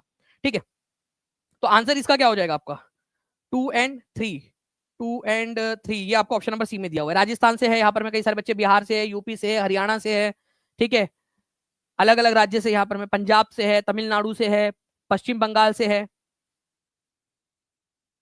मैं एक बार प्रिंसेस जी फिर से आपको करा दूंगा, एक बार रिवीजन के तौर पर, मैक्सिमम बच्चों को समझ में आ गया, मैं एक बार वापस से करवा दूंगा उसको रिवाइज करवा के, आपको टेंशन मत लीजिए आप। ठीक है, ओके, सी इसका आंसर हो जाएगा आप लोगों का। तो देखिए ये जो एमएलए होते हैं ना, ये लेजिस्लेटिव असेंबली विधानसभा का पार्ट बनते हैं, ठीक है, ये याद रखना है आप लोगों ने। फिर एमएलए जो है वो अपने आपस में से किसी एक को, जो भी एमएलए है, जो सत्ता में आई है पार्टी, वो अपना चीफ मिनिस्टर चुनते हैं, उसी को गवर्नर मुख्यमंत्री के रूप में अपॉइंट कर देता है। ठीक है, और ये फिर मुख्यमंत्री जो है एक लिस्ट सौंपता है गवर्नर को, और गवर्नर जो है मंत्रियों की भी अपॉइंटमेंट कर देता है। ठीक है, तो इस तरीके से ये बेसिकली पूरा काम करता है। ये मैंने राजस्थान का एग्जाम्पल लिया है। राजस्थान में कितने हैं सीट्स है, 200 सीट है राजस्थान की विधानसभा में, तो राजस्थान का एग्जाम्पल हमने यहाँ पर में लिया था। ठीक है, अब यहां पर में देखिए आप लोग, शासन की संरचना में जिला पंचायत का शहरी समकक्ष कौन होता है। ओके, ध्यान से समझिएगा आप लोग, जिला पंचायत का शहरी समकक्ष, जिला देखो पंचायत के अंदर में क्या होता है ना, एक होती है आपकी पंचायत, ग्राम पंचायत, पंचायत या ग्राम पंचायत जिसको बोलते हो, फिर होती है पंचायत समिति, आसपास की जो पंचायतें हैं उनका ग्रुप, आसपास की जो पंचायतें हैं उनका ग्रुप बना दिया जाता है, वो पंचायत समिति कहलाती है। और पूरे शहर भर में, पूरे डिस्ट्रिक्ट में जितनी भी पंचायतें हैं उनका सबका होता है जिला पंचायत, जिला पंचायत या जिला परिषद भी बोलते हैं उसको, जिला पंचायत या जिला परिषद। ये हो जाता है पंचायती राज व्यवस्था का। बिल्कुल वैसे ही फ्रेंड्स शहरी शासन व्यवस्था भी होती है आपकी। तो जैसे जिला परिषद पंचायती राज में सबसे बड़ा है, वैसे ही म्युनिसिपल कॉर्पोरेशन, ठीक है, शहरी निकाय में सबसे बड़ा है। जिस तरीके से जिला पंचायत या जिला परिषद पंचायती राज का सबसे बड़ा हेड ऑफिस है, वैसे ही शहरों में, शहरी निकाय के अंदर में म्युनिसिपल कॉर्पोरेशन या म्युनिसिपल काउंसिल सबसे बड़ा है। इसको एक ऐसे समझते हैं हम लोग यहाँ पर में। आप मुझे बताइए यहाँ पर में, ठीक है, मुझे एक चीज बताइए, आप शहरी इलाकों में रहते हो, ठीक है, जहां पर में म्युनिसिपल काउंसिल या म्युनिसिपल कॉर्पोरेशन है, या फिर आप ऐसे इलाकों में रहते हो जहां पर में पंचायत है, मतलब पंचायती राज वाले इलाकों में रहते हो। जल्दी से आप मुझे बताइए यहाँ पर में। सर आपने पेट में भी पढ़ाया है, ठीक है, हम भूल गए थे लेकिन इसलिए पूछ रहे हैं आपसे, पेट में वाईटी पे बहुत अच्छा लगता है आपसे पढ़ना, थैंक यू सर। बिल्कुल प्रिंसेस जी, मैं क्योंकि पेट में भी मैं पूरा का पूरा पढ़ाने वाला हूँ, पूरा बेसिक से एडवांस तक। ठीक है, नगर पालिका भिलाई में रहते हैं सर हम। चलिए बहुत अच्छी बात है, आप लोग यहाँ पर में कंट्रीब्यूट करो, 700+ लाइक्स हो चुके हैं, कॉन्ग्रेचुलेशन आप सभी लोगों को। ओके, नेक्स्ट क्वेश्चन की तरफ में आगे बढ़ते हैं हम लोग फ्रेंड्स, हमारे नेक्स्ट क्वेश्चन में। चलो इस क्वेश्चन का आंसर करेंगे आप लोग फ्रेंड्स, जल्दी से रिवीजन भी, एक दो क्वेश्चन की रिवीजन भी होती रहनी चाहिए आप लोगों की, जल्दी से बताना है आप लोगों ने फास्ट। ठीक है, अमूल की स्थापना कौन से साल में हुई थी और इसके संस्थापक कौन थे। अमूल की स्थापना कौन से साल में हुई थी और उसके संस्थापक कौन है, जल्दी से आप एकदम स्पीड में बताएंगे मुझे।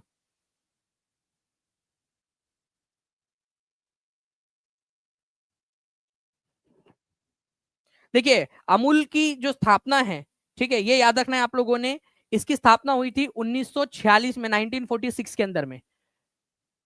कई सारे किसान थे जो सरदार वल्लभ भाई पटेल के पास में गए, उन्होंने उनसे सलाह मांगी, तो सरदार वल्लभ भाई पटेल ने उनसे सहकारी संगठन, कोऑपरेशंस बनाने का, कोऑपरेटिव सोसाइटीज बनाने का जो है सलाह दी थी। और उसी सलाह के आधार पर डॉक्टर वर्गीस कुरियन और त्रिभुवन दास पटेल, इन्होंने अमूल की स्थापना की थी। ठीक है, आनंद मिल्क यूनियन लिमिटेड, ठीक है, आनंद मिल्क यूनियन लिमिटेड 1946 के अंदर में। ठीक है, आप यहाँ पर मैं देख भी सकते हो, मैं आपको अगर यहाँ दिखा दूं तो आप देखिए इस तरीके से 1946 के अंदर में अमूल को स्टैब्लिश किया गया था त्रिभुवन दास पटेल और वर्गीस कुरियन इनके नेतृत्व के अंदर में, डॉक्टर वर्गीस कुरियन के। ठीक है, डॉक्टर वर्गीस कुरियन जो है इनको मिल्क मैन ऑफ इंडिया भी कहा जाता है, मिल्क मैन ऑफ इंडिया। ठीक है, milkman of India Verghese Kurien को। व्हाइट रिवॉल्यूशन का जनक जो है, दुग्ध क्रांति या श्वेत क्रांति का जनक वर्गीस कुरियन को ही कहा जाता है। ठीक है, भारत को दूध उत्पादन के अंदर में खुद मुख्तार या फिर आत्मनिर्भर बनाने का श्रेय जाता है डॉक्टर वर्गीस कुरियन को। ठीक है, नेक्स्ट क्वेश्चन की तरफ में हम लोग आगे बढ़ते हैं फ्रेंड्स। इस क्वेश्चन का आंसर लगाइए आप लोग जल्दी से। देखिए ये क्वेश्चन 20 अगस्त 2023 को पूछा गया था, ओल्ड और न्यू एनसीईआरटी दोनों में दिया है। एक रिक्वेस्ट आप सभी लोगों से है, जहां भी शेयर कर सकते हो, हर एक बच्चा 2-2 3-3 बार शेयर कर देगा। और कल के सेशन के अंदर में क्या हम 500 प्लस लाइक्स का टारगेट रख सकते हैं क्लास स्टार्ट होने से पहले? हाँ या ना, जल्दी बताइए। 500 प्लस लाइक्स का टारगेट कल के सेशन में, जाके आपने वहां लाइक कर देना है, नोटिफाई मी का बटन दबा देना है और कमेंट में लिख देना है कि जी सर बिल्कुल तैयार है। ठीक है, और उस सेशन को भी शेयर करना स्टार्ट कर देंगे आप लोग। और प्लीज जल्दी से एक ये दे दीजिए टीम, एक बच्चों को लिंक, ताकि जो बच्चे रिमाइंडर चाहते हैं वो लोग जल्दी से अपना वहां पर मैं डिटेल फिल कर सके रिमाइंडर के लिए। तो देखिए यहाँ पर मैं फ्रेंड्स, अगर मैं आपको बताऊं, ठीक है, कि मध्यकाल में जनजातीय समूह के बारे में हमें कौन सी बहुत कम जानकारी मिलती है। क्यों? क्योंकि उनके कोई लिखित दस्तावेज नहीं है। ठीक है, उनके कोई लिखित जनजातीय समूह के बारे में हमें कम जानकारी मिलती है, क्योंकि वो कोई लिखना पड़, उनकी मौखिक ओरल परंपराएं थी उनकी। ठीक है, ओरली ट्रांसमिट होती थी, वो अपनी प्रथाएं जो है वो ओरली ट्रांसमिट करते थे।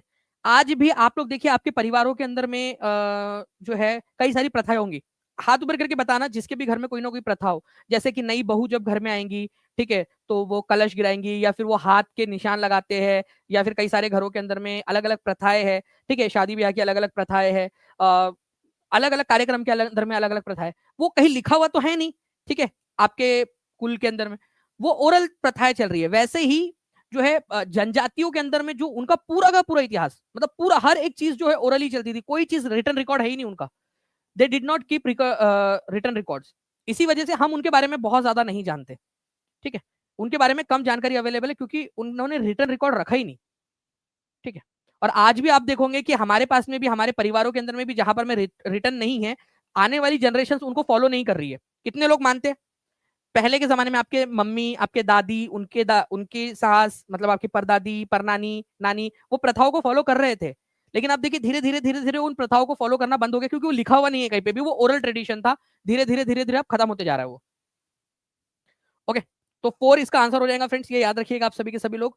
हम ट्राइबल लोगों के बारे में कम जानते हैं, क्योंकि ओरल ट्रेडिशन था उनका, मौखिक परंपराएं थी, और लिखा हुआ नहीं था। इसी वजह से उनके बारे में कोई बहुत ज्यादा। और आप देखोगे यहाँ पर मैं फ्रेंड्स, ये क्वेश्चन आने के पहले आप लोगों को पढ़ाया हुआ है मैंने, आप देख सकते हो क्लास के अंदर में पढ़ाया हुआ है, tribal people did not keep return records. ठीक है, इसी वजह से हम उनके बारे में बहुत ज्यादा नहीं जानते। आप यहाँ पर मैं देख सकते हो। तो जो बच्चे को क्लियर करना है अपना एग्जाम, वो टीचिंग परीक्षा के प्रीमियम कंटेंट के साथ में जुड़ सकता है। कल भी आपको पढ़ाऊंगा, और पेड कोर्स में भी हम लोग पूरा का पूरा पढ़ेंगे। आप लोगों को 150 प्रीवियस ईयर क्वेश्चंस पेपर्स, सारे के सारे 150 क्वेश्चन पेपर्स, आपको चाहे पेपर 1 हो, पेपर 2 हो, मैथ्स एंड साइंस हो, एसएसटी हो, सारे के सारे क्वेश्चन पेपर्स पेड कोर्स में फ्री ऑफ कॉस्ट मिल रहे हैं अभी। ठीक है, अगले 2 दिन तक जितने भी बच्चे एनरोल होंगे उन सभी को फ्री ऑफ कॉस्ट मिलने वाला है। तो सभी बच्चे जल्दी से टीचिंग परीक्षा के पेड कोर्स में एनरोल कर सकते हैं। ठीक है, पेड कोर्स में एआई वाला फीचर बहुत अच्छा लगा। देखिए यहाँ पर मैं प्रिंसेस बोल रही है कि उनको एआई वाला फीचर बहुत अच्छा लगा, तो मैं आपको खुशखबरी दे दूं कि हम आपके लिए और भी बहुत सारे फीचर्स लेकर आने वाले हैं एआई के। ठीक है, देखिए मैंने क्वेश्चन आपको कराया था दिसंबर 2019 का, कि जनजातीय लोगों ने समृद्ध रीति रिवाजों और मौखिक परंपराओं का संरक्षण किया, वो गलत था। अधिकांश जनजातीय समूह ने लिखित दस्तावेज रखा है, ये भी गलत था। तो उन्होंने नहीं रखा है, यहाँ पर मैं गलत कौन सा है ये बोला था, ठीक है, आप लोगों से। तो यहाँ पर उन्होंने, ट्राइबल लोगों ने अपना लिखित इतिहास नहीं रखा है।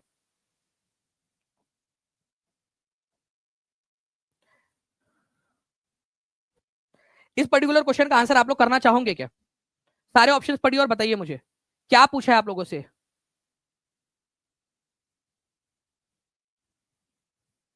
देखिए आप लोगों को एक फॉर्म दिया गया है, आपको जो है पिन कर दिया जाएगा, और उसको जो है आपको पिन कमेंट में नीचे में भी पिन मिल जाएगा आप लोगों को। जब ये वीडियो आप बाद में देखोगे तो आपका जो कमेंट के अंदर में पहला जो कमेंट रहेगा उसके अंदर में मिल जाएगा, तो आप उसमें अपनी जानकारी भर सकते हो। ठीक है, छोटी सी जानकारी, ताकि कल आप लोगों को नोटिफिकेशन आ जाए आपके मोबाइल पर भी। कल होंगी यूट्यूब के ऊपर में, कल मैराथन क्लास होने वाली है कल।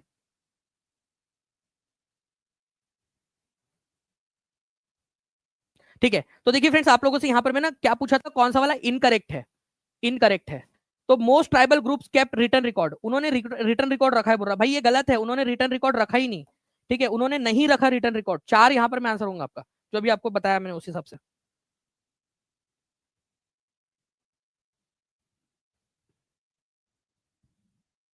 अब यहां पर मैं आप समझिए एक चीज को, ज्योग्राफी का क्वेश्चन, प्राकृतिक वनस्पति का प्रकार और मोटाई निम्नलिखित में से किस कारक में भिन्नता के कारण अलग अलग स्थान पर अलग अलग होती है।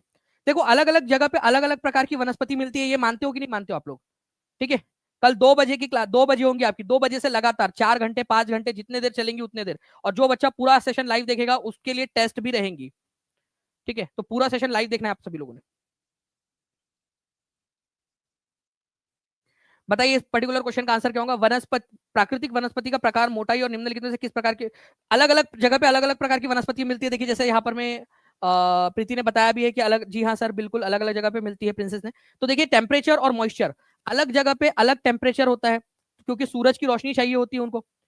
वहां पर में नमी अलग अलग प्रकार की, कहीं पे सूखा पड़ता है तो कहीं पे नमी ज्यादा होती है। तो नमी और तापमान ये मैटर करता है। ऊंचाई और अक्षांश, ठीक है, मतलब कि वो कितना दूर है। अक्षांश मतलब देखो, अगर वो ट्रॉपिकल जोन में आता है तो वहां पर में तापमान भी ज्यादा मिलेगा और बारिश भी ज्यादा मिलेंगी। तो अक्षांश, और दूसरी चीज ऊंचाई, कितने ऊंचाई के ऊपर में, ऊंचाई कितनी है उसकी, वो भी मैटर करती है। ठीक है, स्लोप और थिकनेस ऑफ सॉइल, कि भाई वहां पर में स्लोप कैसा है, कहीं ऐसा तो नहीं ऐसी सीधी जमीन है या ऐसी ढलान वाली जमीन है। ढलान वाली जमीन है तो फिर वहां ज्यादा वनस्पतियां नहीं उग पाएंगी। अगर वहां पर में सीधी जमीन है, फ्लैट लैंड है, तो वहां ज्यादा पेड़ पैदा उग पाएंगे, यहाँ पर में कम होंगे। कितने लोग मानते हैं ये चीज मुझे बताओ? स्लोप मैटर करता है। स्लोप कि ऐसा ढलान वाली जमीन है या फिर सीधी जमीन है, ये मैटर करता है या नहीं, बस मुझे इतना बताओ, क्योंकि इसके बाद में और क्वेश्चन आएंगे इस तरीके के, तो उसमें भी आप लोगों को समझना पड़ेगा। मैटर करती है ये चीज? सीधी जमीन है तो ज्यादा अच्छे से आप लोग जो है पेड़ पौधे उगा पाओगे। ठीक है, मिट्टी की मोटाई कितनी है, अगर मान लो कि मिट्टी कम है और उसके नीचे में पथरीली जमीन है पूरी की पूरी, तो जड़ों को अंदर तक जाने का समय मिलेगा क्या? देखो मान लो ये मिट्टी की मोटाई इतनी ही है बस, ठीक है, और इसके नीचे में पत्थर पत्थर है, तो जड़े जो है आपकी, ठीक है, जो जड़े है वो अंदर तक जाएंगी, यहां पर में जाकर रुक जाएंगी, फिर उसको जाने के लिए अंदर जगह ही नहीं मिलेंगी। तो मिट्टी की मोटाई मैटर करती है या नहीं करती है? कंसेप्ट क्लियर करेंगे हम लोग यहाँ, कंसेप्चुअल अंडरस्टैंडिंग, हाथ ऊपर करके बताते जाओ मुझे यहाँ पर में, अगर आपके कंसेप्ट क्लियर हो रहे हैं तो। कंसेप्ट, मिट्टी की मोटाई मैटर करती है, ज्यादा मोटी मिट्टी होगी तो जड़ों को ज्यादा अंदर तक जाने का समय मिलेगा और ज्यादा अंदर जाने के लिए मौका मिलेगा, तो ज्यादा बड़ा पेड़ बन सकता है आपका। ठीक है, तो ये भी मैटर करता है। लैटिट्यूड मतलब कि कितना दूर है, मतलब इधर वाले जितने दूर जाएंगे ना, जितना दूर यहाँ पर में आप इक्वेटर से, उतनी कम वनस्पतियां उगती है। इक्वेटर के पास में ज्यादा घने जंगल होते हैं, ये याद रखना है आप लोगों ने, इक्वेटर के पास ज्यादा घने जंगल। ठीक है, अल्टीट्यूड मतलब कितना ऊंचाई के ऊपर में, ज्यादा ऊंचाई पे जाओगे तो वहां पर में आप लोगों को उतनी वनस्पतियां नहीं मिलेंगी जितनी जो है मीडियम ऊंचाई के ऊपर में मिलती है। हवा की दिशा कौन से दिशा में बह रही है उसका कोई प्रभाव नहीं पड़ता। हवा की दिशा हमेशा एक दिशा में नहीं रहती भाई, वो थोड़ा बहुत तो चेंज होती रहती है। तो हवा की दिशा का वनस्पति के उगने में कोई प्रभाव नहीं डालता है। तो डी नहीं होगा आंसर, यहां पर मैं आंसर हो जाएगा आपका option number A, B and C. ठीक है, C is the correct answer. कितने लोगों का सही हुआ है हाथ ऊपर कर देंगे जल्दी जल्दी से, अगर सही हुआ है तो बताइए। और ऐसे ही कंसेप्चुअल क्वेश्चन करना चाहते हो आप लोग, ठीक है, तो सेशन को जहां भी शेयर कर सकते हो शेयर जरूर कर दीजिए आप लोग, हर एक जगह पे। ये आप लोगों से आज की गुरु दक्षिणा है मेरी। ठीक है, जितनी भी मेहनत करनी है ना पूरी जी जान लगा देंगे। आज आपसे बोलो, कई कल जाके ऐसा ना हो कि काश उस समय दानिश सर बोल रहे थे, काश शेयर कर देते मैक्सिमम जगह पे, तो शायद ज्यादा क्लासेस हो जाती। क्योंकि अगर हमें क्लासेस चाहिए होंगी तो हमें प्रूव करना पड़ेगा कि हमें एसएसटी की क्लासेस के लिए क्या बच्चे जो है ज्यादा एक्टिव है। ठीक है, तो लाइक एंड शेयर जरूर करते रहेंगे आप सभी लोग, और चैनल को सब्सक्राइब भी जरूर करना है अपने, कमेंट में आंसर्स भी करते रहिए आप लोग। देखिए, तो ऊंचाई में परिवर्तन के साथ जलवायु में परिवर्तन होता है, इसी वजह से जो है वनस्पतियां बदल जाती है। तो ऊंचाई, ज्यादा ऊंचाई के ऊपर में अलग प्रकार की वनस्पति मिलेंगी, कम ऊंचाई पे कम प्रकार, अलग प्रकार की वनस्पति मिलेंगी। ठीक है, तापमान और नमी पर भी निर्भर करती है, ढलान और मिट्टी की परत की मोटाई पर भी निर्भर करती है। ठीक है, तो ये कारण है अलग अलग प्रकार की अलग अलग वनस्पतियों के पाए जाने के। अब मैं आप लोगों को एक ऐसा ही क्वेश्चन देता हूं, मैं चाहूंगा कि इस क्वेश्चन का आंसर आप लोग करें, ध्यान से समझिएगा आप लोग। मैं हार्ड वाले क्वेश्चंस आप लोगों को इसलिए दे रहा हूं यहां पर मैं, ठीक है, ताकि आप ऐसे क्वेश्चन के अंदर में कंफर्टेबल हो जाए। Grassland grow in the region of moderate rainfall, जहां पर में मध्यम बारिश पड़ती है वहां घास के मैदान उगते हैं, और जहां पर में सूखा इलाका होता है वहां पर में क्या होता है आपका, श्रब मतलब कटीली झाड़ियां उगती है। कटीली झाड़ियां या केवल झाड़ियां उगती है छोटी छोटी। तो देखो, जहां पर में ज्यादा, अगर ज्यादा बारिश होगी ना, ठीक है, ज्यादा बारिश होगी तो वहां पर में जंगल हो जाएगा, जंगल। ठीक है, जंगल। अगर मध्यम बारिश होगी तो मध्यम बारिश के अंदर में क्या होता है फ्रेंड्स, मध्यम बारिश के अंदर में घास के मैदान उगते हैं। ठीक है, और बहुत कम कम बारिश जहां पर में होती है, ओके, वहां पर में झाड़ियां उगती है, झाड़ियां, ओके, झाड़ियां उगती है, ये आप लोगों ने याद रखना है। तो ये तो बिल्कुल सही है पहला वाला। तो जहां ए नहीं है उसको काट दो। देखो डी को मैंने काट दिया क्योंकि ऑप्शन नंबर डी में ए नहीं था। The growth of vegetation depend on temperature and moisture, बिल्कुल सही बात है जी। ठीक है भाई, वेजिटेशन या वनस्पति की वृद्धि तापमान और नमी पर निर्भर करती है। हर बच्चा कमेंट में आंसर करेगा। आपको कॉन्फिडेंस बढ़ रहा है या नहीं मुझे बताइए ये क्वेश्चन देखकर। चाहे आपने एक ऑप्शन भी अगर एलिमिनेट कर दिया हो, एक भी यहां से एलिमिनेट कर दिया हो, तो कॉन्फिडेंस बढ़ना चाहिए आपका। और ऐसे ही आप लोगों को देखोगे कि जैसे जैसे समय आगे बढ़ेगा, वैसे वैसे आपका कॉन्फिडेंस जो है यहां से 100 गुना हो चुका होगा आज के मुकाबले में। तो बी भी सही है यहां पर में। ठीक है, तो जहां पर में बी नहीं है उसको काट दो। ठीक है, ऑप्शन नंबर ए भी एलिमिनेट हो गया, केवल दो ही ऑप्शन बचे, अब गलत होने के चांसेस कम हो गए आपके। The change in type of natural vegetation occurs mainly because of change in climate condition. देखो क्लाइमेट की कंडीशन अगर चेंज हो जाती है, ठीक है, तो क्या होता है आप लोगों का आपके अलग प्रकार के वेजिटेशन भी चेंज हो जाते हैं। यहां पर मैं ओनली बोला है या मेनली बोला है, ध्यान से समझना। मेनली और ओनली में फर्क होता है। मेनली मतलब क्या होगा, मेनली का मतलब होता है मुख्यतः। ज्यादा प्रभाव किसका पड़ रहा है, ज्यादा प्रभाव क्लाइमेट का पड़ता है कि वहां का क्लाइमेट कैसा है, वहां की जलवायु कैसी है, क्या वर्षा होती है वहां पर में, ठीक है, या वहां सूखा पड़ा होता है। तो मेन प्रभाव पड़ता है क्लाइमेट का। बाकी भी चीजें होती है, अगर यहाँ ओनली बोलता तो ये गलत हो जाता, क्योंकि वहां मिट्टी की मोटाई, ठीक है, वहां की जो है ऊंचाई, ये सारी चीजें भी मैटर करती है। लेकिन मेन जो इफेक्ट है वो है क्लाइमेट। मेन जो इफेक्ट डालता है वो क्लाइमेट डालता है। तो ये भी बिल्कुल सही है। अगर ओनली बोला होता तो गलत हो जाता, लेकिन यहां मेनली बोला है। तो इस तरीके से हर एक प्रकार के क्वेश्चन मैं आपको करवा दूंगा। ठीक है, क्या मैं आप लोगों से ये उम्मीद करूं, आप लोग मुझे बताइए, क्या आप लोग हर यहां पर में जितने बच्चे देख रहे हैं हाथ ऊपर करके बताएंगे, क्या आप अपनी पर्सनल रिस्पॉन्सिबिलिटी लेते हो कि कल के सेशन में स्टार्ट होने से पहले 500 प्लस लाइक्स हो चुके होंगे, और आप लोग हर एक बच्चा कम से कम जो है दो दो जगह पे शेयर जरूर करोगे, कम से कम दो दो जगह पे। ठीक है, अपने सारे दोस्तों को अपने कॉलेज के ग्रुप के अंदर में, अपने जो है टेलीग्राम ग्रुप के अंदर में जहां आप जुड़े हुए हो, या फिर आप लोग जो है व्हाट्सएप के ऊपर में, ठीक है, हर एक जगह पे अपने व्हाट्सएप का स्टेटस लगा दूंगे। हर एक जगह पे अगर आप लोग मुझे प्रॉमिस करते हो तो मैं देखूंगा कि कितने लाइक्स हुए हैं वहां पर में, कितने बच्चों ने कमेंट किया हुआ है। ठीक है, उस हिसाब से मैं और ज्यादा मेहनत करूंगा, और चाहे पूरा रात भर जागना पड़े। ठीक है, तो मुझे आप लोग जरूर बताइए यहाँ पर में। तो अभी हर एक बच्चे की रिस्पॉन्सिबिलिटी की तरफ मैं दे रहा हूं। मैं इसका आंसर क्या होगा मुझे कमेंट करके बताइए आप लोग। इस पर्टिकुलर क्वेश्चन का आंसर मैंने आपको समझा के बताया हुआ है। तो कल एग्जैक्ट 2 बजे हम लोग मिलेंगे। ठीक है, एग्जैक्ट 2 बजे जो है, देखिए यहाँ पर किरण देवी बोल रही है कि सर 1000 प्लस का टारगेट रखते हैं। चलिए, आप लोगों के लिए आप लोग बिल्कुल अपनी तरफ से पूरी की पूरी कोशिश करिएगा, क्योंकि ये मोटिवेट करता है। ठीक है, गलोमा मुस्तफा बोल रहा है प्रॉमिस यू सर, चलिए बहुत अच्छी बात है। तो आप सभी लोग जितने भी लोग यहाँ पर मैं देख रहे हैं, ठीक है, हर बच्चा अपने तरफ से कोशिश करते रहेगा। Sir I promise paid batch का एआई वाला फीचर बहुत अच्छा है। जितने बच्चे पेड बैच में जुड़ना चाहते हैं, नीचे में नंबर चल रहा है, उस नंबर पे कॉल या व्हाट्सएप करके जुड़ जाइए आप लोग जल्दी से, ताकि आप लोगों को सारी की सारी चीजें जो है वो पहले से मिल सके। चलिए, तो मिलते हैं फ्रेंड्स कल वाली क्लास में। अभी आप लोग जो है कल क्लास में एग्जैक्ट 2 बजे पूरा का पूरा हम लोग करेंगे। आप सभी लोग इस सेशन को भी शेयर कर देंगे, और कल वाले सेशन को भी शेयर जरूर कर देंगे, सेशन को लाइक कर देंगे। मिलते हैं हम लोग एग्जैक्ट 2 बजे, तब तक के लिए thank you very much, take care and bye, God bless you all, thank you very much, thank you.